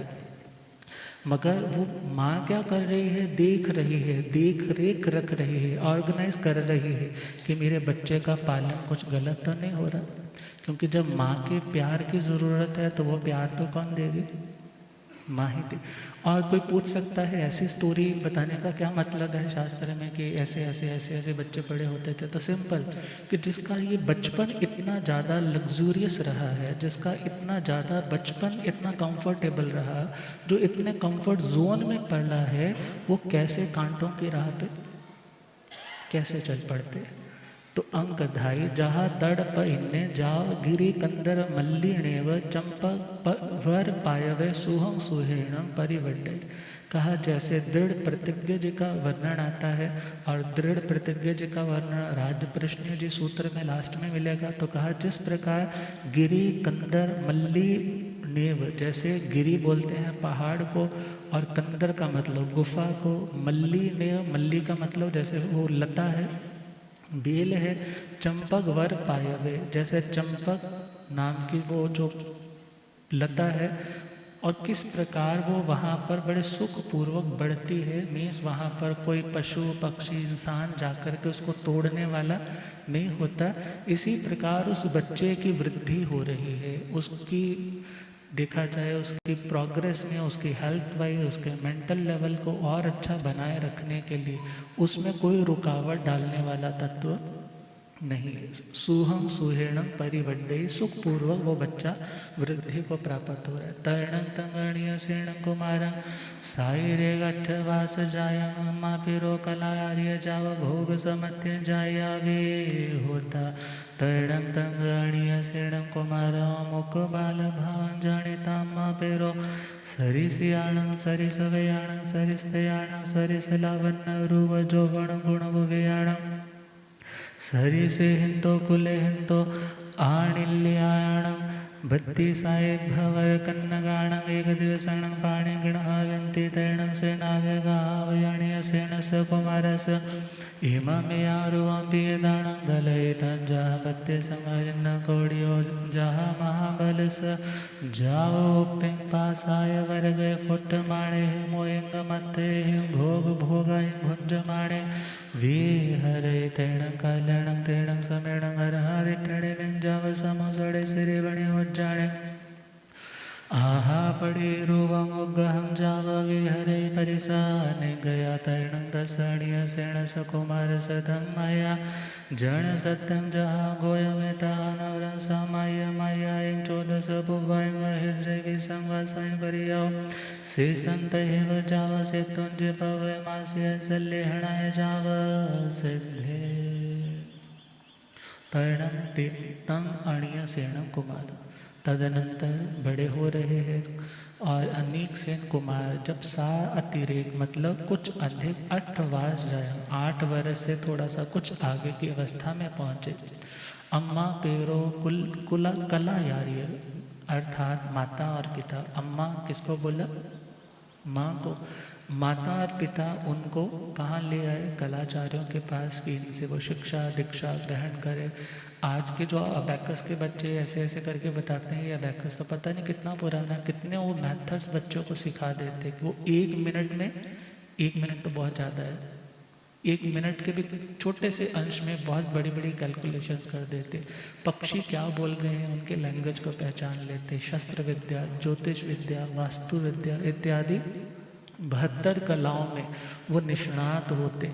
और जब निष्णात होते और जब देखा कि बच्चे युवा हो रहे हैं तो माता पिताजी ने सोचा अब इनकी इंद्रियां जागृत हो रही, इनको यूं ही संसार में रखेंगे तो कहीं ये आउट ऑफ कंट्रोल ना हो जाए, अच्छा है इनको एक लिमिट में बांध दिया जाए। और जब देखा ये बच्चे भोग समर्थ हो चुके हैं, भोग भोगने में समर्थ हो चुके हैं, तैणं तं अणीय सेणं कुमार, उस टाइम उनके माता पिता ने अनेक सेठ कुमार के उन्मुक्त बाल भाव, जो बाल भाव बचपन की अवस्था से उन्मुक्त मीन्स निकल चुके हैं, जानीता ऐसा उन्हें देखा तो अम्मा पीरो माता पिता ने सरी सयाणा हर चीज़ की सिमिलैरिटी देखी कि बच्चे की शादी करनी है तो वहाँ पर ये नहीं होना चाहिए कि एक तो पहिया हो जाए, कौन सा एक तो तांगे वाला पहिया हो और एक हो छोटे बच्चे के साइकिल वाला, तो गाड़ी कैसे चलेगी? मीन्स सब में दोनों में सिमिलैरिटी होनी चाहिए। भले वो रंग रूप की बात है, भले कुल इत्यादि की बात है, कि आने वाले टाइम में कोई किसी को किसी कमी को लेकर के पॉइंट आउट ना कर सके, सामने वाले को किसी भी तरह से डिसरिस्पेक्ट का, स्वाभिमान की ठेस का किसी तरह से सामना ना करना पड़े। तो कितने समझदार थे पुराने लोग। और अम्मा पेरो, माता पिता जिन्हें हर चीज़ की समानता को देखते हुए, सरिस वयाण, दोनों की उम्र भी समान हो। उम्र भी ये नहीं है कि लाला जी की 2 शादियां तो पहले हो चुकी हैं, 50 साल के हो गए, घर वाली से बने नहीं, अब भी ढूंढ रहे हैं कि 22-25 साल की मिल जाए। ऐसा नहीं, बल्कि एक समाज में भी मैसेज अच्छा देना, वहाँ खुद को भी सेक्रीफाइस करना पड़ता। और माता पिता जी ने सोचा कि दोनों की मेंटालिटी कब मैच करेगी, एज भी तो मैच होनी चाहिए ना, सोचने का नज़रिया, माइंड की दोनों की सिमिलैरिटी हो। सरिस वयाण, सेम वय, सरिस तयाण, त्वचा, त्वचा का कॉम्प्लेक्शन ऑफ कलर, रंग रूप भी सेम हो। सरिस लावण्य, रूप, लावण्य का मतलब कांति, चमक, और रूप का मतलब बॉडी के जो जेस्चर्स, बॉडी की जो शेप है, और यौवन गुण उवेयाण, और यौवन इत्यादि गुणों से उपेत मीन्स युक्त ऐसी समान गुणों वाली कन्याओं को ढूंढा। और सरी से हिंदो कुल हिंदो, समान कुल। कुल भी कैसा, ये नहीं कि आज अपने से छोटे कुल वाले को तो ले तो आए हो, मगर कल को कोई बात होगी तो उसको सुनाने लग पड़ो। तो कहा समान कुल वाली। आणिल्याणा, आनीत मतलब लाई हुई, एक नहीं, 2 नहीं, 32 आए। 32 इभ्य श्रेष्ठी कन्याओं के साथ एक ही दिन में उनका पाणी ग्रहण मीन्स शादी करवाई। कोई कह सकता है बहु विवाह प्रथा थी, तो बिल्कुल थी, क्योंकि उस टाइम बेटियों को मारा नहीं जाता था। उस टाइम बेटियों को छोटे छोटे हॉस्पिटल्स में जाकर के, भले बड़े बड़े धर्मात्मा कहलाते हैं, मगर जब होता है दूसरी बेटी आ रही, तीसरी बेटी आ रही, तो जाकर के क्या बोलते हैं डॉक्टर को, बस ख़त्म कर दो, हम कैसे इसकी परवरिश करेंगे। अच्छी अच्छी फैमिलीज वाले जो अच्छे अच्छे कहाते हुए लोग हैं, फिर बाद में प्रायश्चित लेने आते हैं, महाराज हिंसा होगी, क्या करें। मगर उस टाइम ऐसी हिंसाएं नहीं होती थी। तभी तो जब कन्याएं इतनी है तो एक लड़के को भी जिम्मेदारी देते थे। और विचार करना है, उन कन्याओं से एक ही दिन में उनकी शादी हुई। तर्णक से नागे गाहवे तदंत व नाग गाथापति अनिया सेन कुमार के इमम एहा रूवम पिय दान। इस प्रकार का वो प्रीति दान कौन दे रहा है? बेटे का पिता। कौन दे रहा है? अरे बेटी वालों ने बेटी दे दी है, क्या थोड़ी चीज़ है। मगर अब तो क्या बोलते हैं, नहीं नहीं जी इतना तो पैलेस का खर्चा आएगा, 5 लाख तो आपको ही देना है, ज्वेलरी भी आपने ही डालनी है, मिलनी करवाने के लिए भी आपको ही करना है। उनको बेचारों को घर बेचने की नौबत आ जाए, उनको कर्जा उठाने की नौबत आ जाए। मगर ऐसी व्यवस्था पहले नहीं थी। बहुत से कह देते हैं ना दहेज प्रथा तो कब से चली आ रही, मगर माता पिता की इच्छा है कि वो बच्चों को देना चाहते हैं, नहीं देना चाहते। मगर लड़के के पिता की क्या जिम्मेदारी रहती कि बेटियां आई हैं अपने अपने घरों को छोड़ करके, इनमें कोई कमी ना आए। तो उन्होंने अपने उन सभी बच्चों के लिए 32 हिरण्य कौडियों अर्थात 32 करोड़ की सोने की मोहरें, चांदी की मोहरें, हीरों की जौहरात इत्यादि, जैसे महाबल जी का वर्णन आता है भगवती जी शतक 11वां उद्देश्य 11वें में। ऐसे सुखों से समृद्ध अब उनकी ज़िंदगी चल रही है, क्योंकि सबके पास सेम चीज़ें हैं। तो किसी की और आंकने का, झांकने का, कंपैरिजन का, ईर्ष्या का कोई मैटर ही नहीं बनता। तो 32 की 32 श्रेष्ठी कन्याएं बड़े सुखपूर्वक वहाँ पर रह रही है। और प्रसाद वर गए, प्रसाद वर मतलब श्रेष्ठ एक महल है, और वहाँ पर जैसे फुट मारे हैं मोइंग मत्थे, मृदंग के मस्तक से। मृदंग जैसे एक तो ढोलक होता है, मगर आपने देखा होगा ऐसे सेंटर में है और वहाँ आगे की ओर से छोटे हो जाते हैं।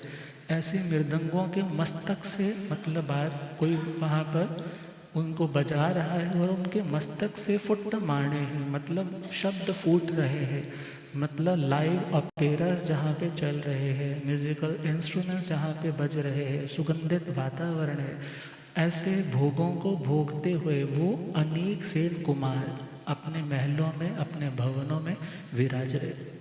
वो काल, वो समय आया जब भगवान अरिष्ट नेमि जी महाराज उस नगरी में समावसरित हुए। श्रीवन उद्यान में भगवान के पधारने की सूचना मिली। यथा प्रतिरूप अर्थात अवग्रह इत्यादि की उन्होंने अपनी मर्यादा के अकॉर्डिंगली याचना की, स्थान की याचना की।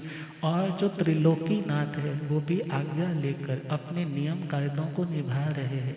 इस प्रकार परिषदा ने भी सुना कि भगवान अरिष्ट नेमि जी पधारे और लोग उनके श्री चरणों में वंदन करने के लिए वहाँ पर पहुँचे, धर्म की बातें सुनी, वंदन किया, लौट आए और वहीं पर तस अणीय सेनस कुमारस, अनेक सेन कुमार ने जो कहाँ पर बैठे हैं, उन अपने महलों के उस छत पर बैठे हैं जहाँ पर म्यूजिकल इंस्ट्रूमेंट्स बज रहे हैं, म्यूजिकल वातावरण है, सुगंधित धुएं की लटें वहाँ पर आ रही है और लोगों का बड़ा शोर सुना कि जा रहे हैं, कहाँ जा रहे हैं।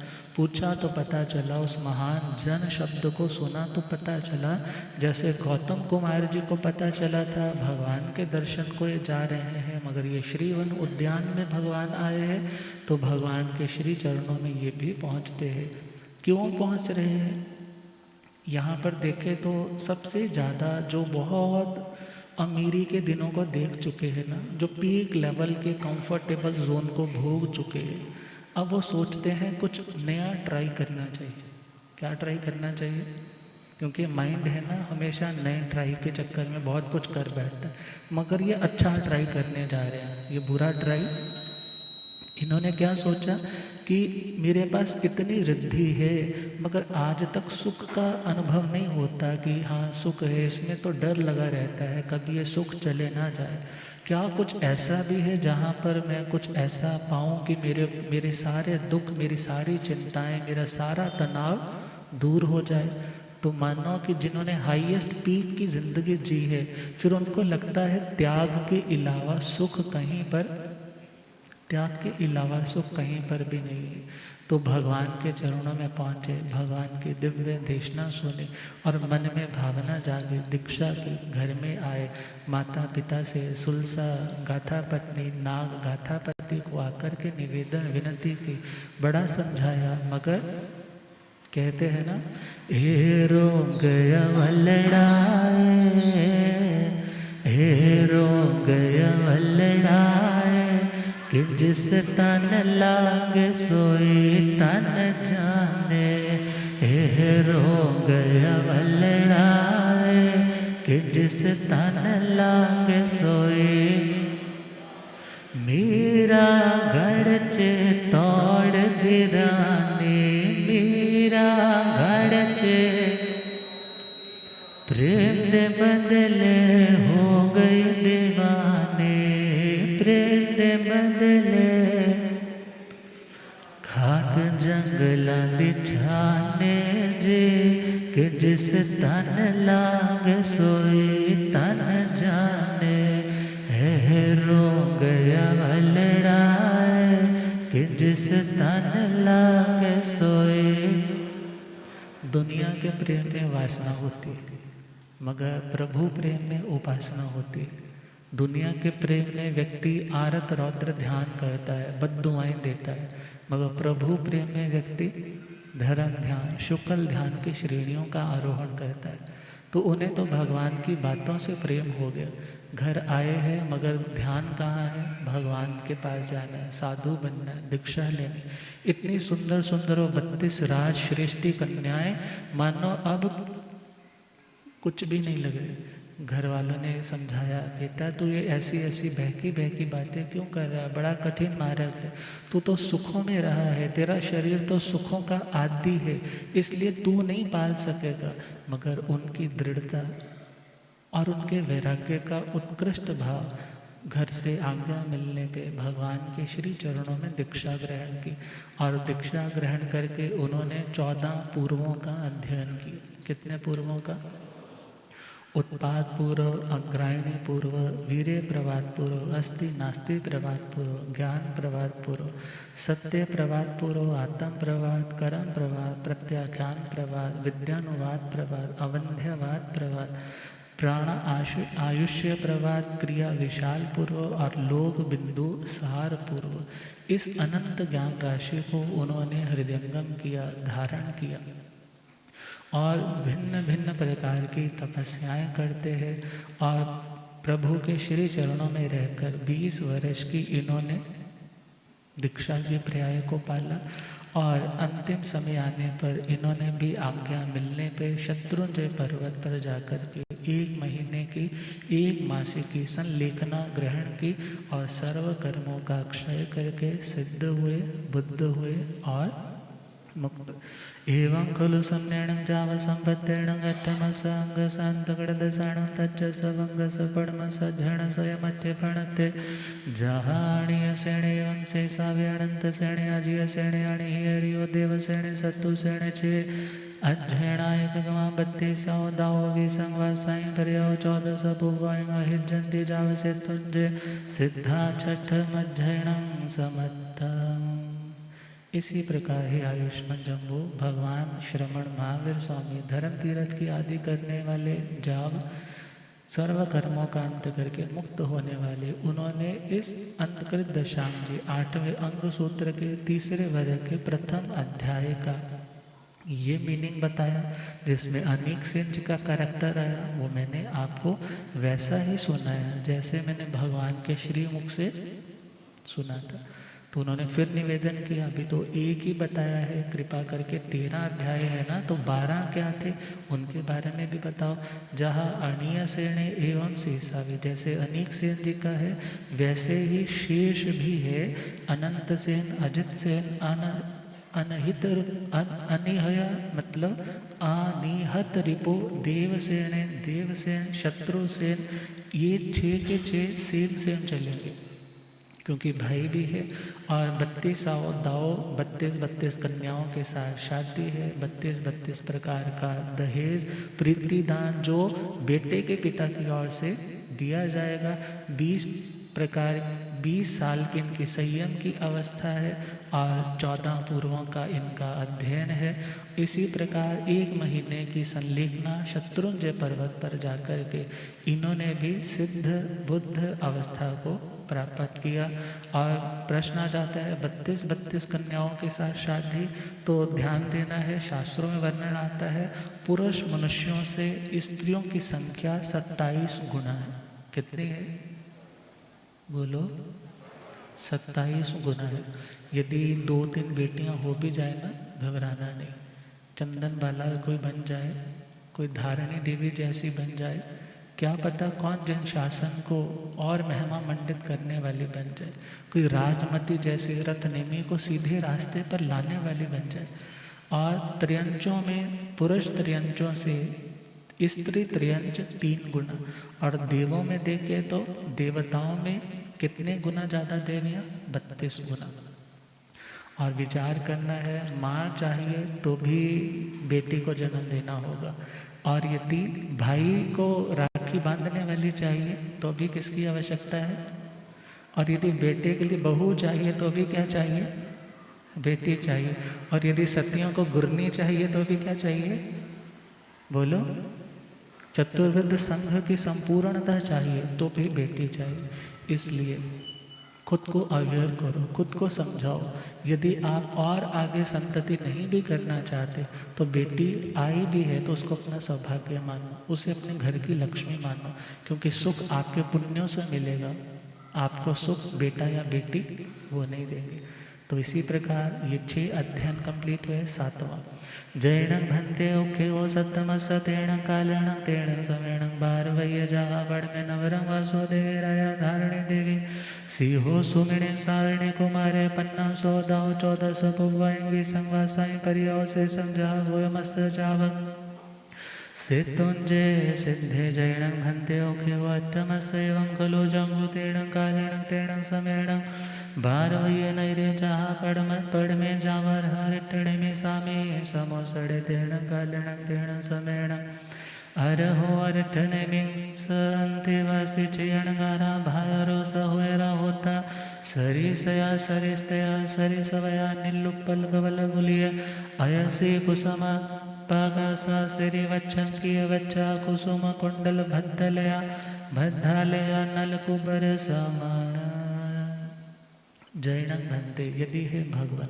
वो सारा उत्क्षेप का मतलब वो सारी भूमिका वैसे ही वैसे समझने कि जिस उन्होंने क्वेश्चन किया पूछा कि अगले 7वें अध्ययन का क्या भगवान ने अर्थ बताया, तो आर्य श्री सुधर्मा स्वामी जी आर्य श्री जम्बू स्वामी जी की जिज्ञासा को सुनकर के कहने लगे तीर्ण कालेण, वह काल वह समय जब द्वारिका नाम की नगरी जहाँ पढ़ में जैसे पहले कहा नवरंग अंतर इतना है कि इनके वसुदेव राजा है, धारणी देवी है और धारणी देवी ने सिंहो सुमीने सिंह का शेर का अर्ध निद्रा की अवस्था में स्वप्न देखा और उनके समय आने पे सारण कुमार नाम का बेटा हुआ। 8 साल में कलाचार्यों के पास भेजा, जब वो जागृत इंद्रियों वाला हुआ तो उनकी शादी 50 दाव 50 तरह का दायाद मतलब दहेज पिता के द्वारा दिया गया,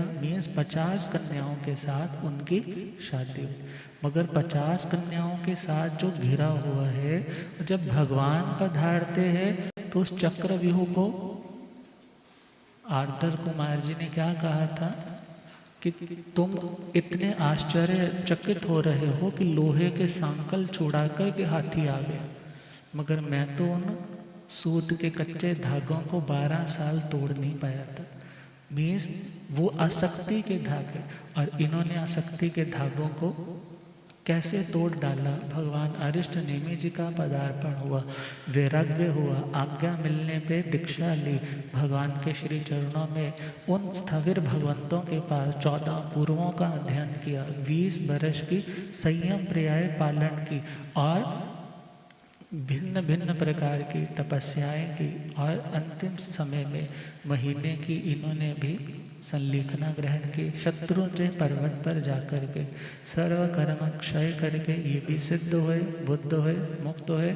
जब समानता बता रहे हैं तो याद रखना है 12 भिक्षु की प्रतिमाएं भी चलेंगी, गुण रत्न संवत्सर तब भी चलेगा। और इन्होंने अपने 8 कर्मों का क्षय करके मुक्ति को पाया। अब 8वां अध्याय है गज सुकु माल का। जैनक भंते, हे भगवान, यदि उत्क्षेप का मतलब सारी बात की यदि भगवान ने ऐसे ऐसे 8वें अंग अंतर्गत दशांगी सूत्र के 8 वर्ग बताए, आपने तीसरे वर्ग के मुझे अभी तक 7 अध्याय बताए, तो 8वें अध्याय का क्या मीनिंग है?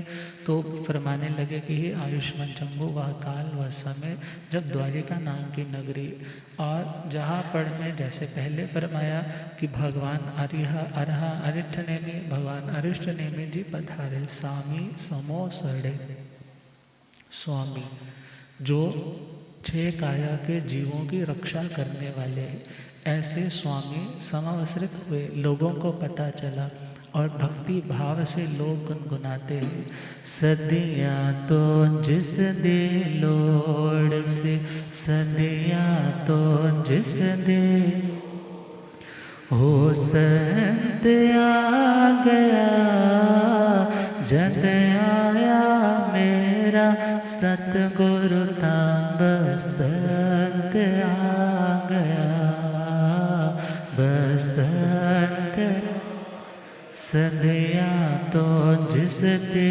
लोड़ से हो संत आ गया, जदों आया मेरा सतगुरु तां बसंत आ गया, बसंत। लोगों को सूचना मिली, प्रभु के पावन श्री चरणों में जाने के लिए लालायित होने लगे। और वह काल और वह समय जब अरिहंत भगवान अरिष्ट नेमि जी के अंत्यवासी मीन्स समीप रहने वाले, आज्ञा के समीप चलने, अनुकूल चलने वाले 6 अणगारा, 6 साधु मुनिराज जिन्होंने घर गृहस्थी को छोड़ दिया, भाइयों जो एक पिता की संतान है उन्हें भ्राता बोला जाता है, और सहोदरा जो एक उदर से, माता के एक पेट से जिनका जन्म हुआ उन्हें सहोदर बोला जाता है। ऐसे वो भाई और सहोदर 6 हुए। सरिसया जिनमें बहुत समानता, सरिस्तया जिनकी त्वचा रंग, उनकी त्वचा सेम कम्प्लेक्शन रंग वाली, सरिस वया जिनकी उम्र भी सेम जैसी, और नीलुप्पल गवल गुलिय अर्थात नील कमल के समान जिनके चेहरे की, जिनके तन बदन की आभा है, और गवल गुलिये मीन्स भैंसे के सींग के अंदर का जो रंग रहता है वैसे रंग वाले, अयसी कुसुम पगासा अलसी के फूल की भांति जिनके शरीर की कांति है, श्रीवत्संकिये जिनके छाती के सेंटर में श्री वत्स का, बहुत सी मूर्तियों में आपने देखा होगा ऐसे करके डिज़ाइन सा बना होता है, तो ये पुण्यवानों का एक लक्षण रहता है। वो श्री वत्स का चिन्ह अंकित है उनके वक्ष स्थल के सेंटर में। कुसुम कुंडल भद्दालया, कुसुम का मतलब है फूलों के समान जिनके बाल बड़े कोमल है, और कुंडलों की भांति उनके आलया मीन्स अलग बोलते हैं बालों को, उनके जो बाल है वो कुंडलों की भांति मीन्स कर्ली हेयर भी है और उसी के साथ साथ कोमल भी है। नल कुब्बर समाना जो नल कुबेर की भांति बहुत ही सुंदर है, विलक्षण है।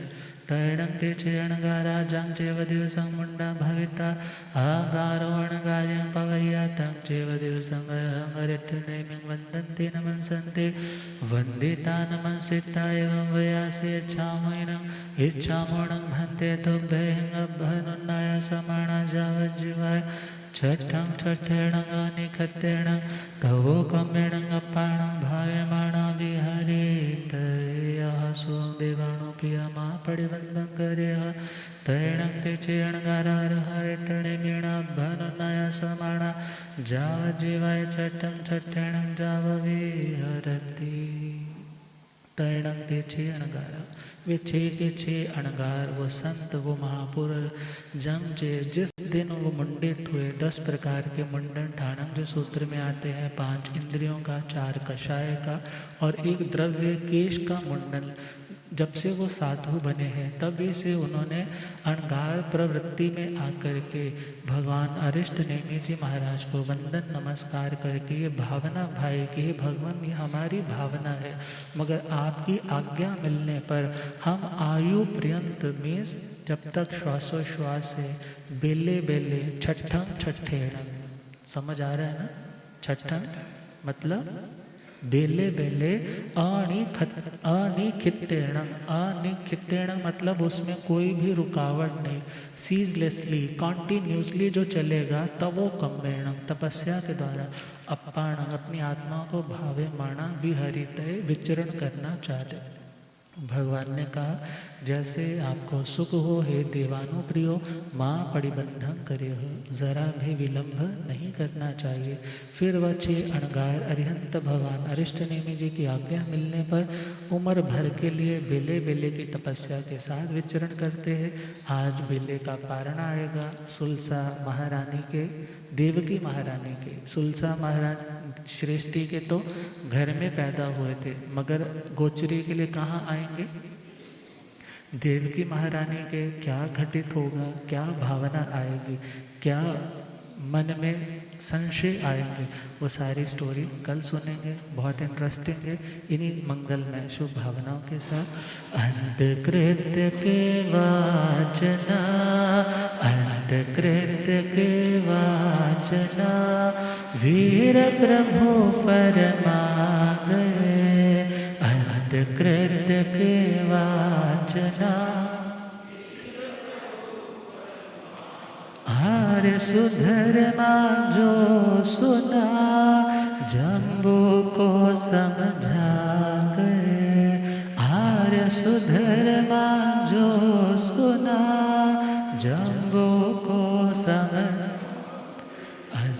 कृत्य के वाचना, अंधकृत्य के वीर प्रभु फर।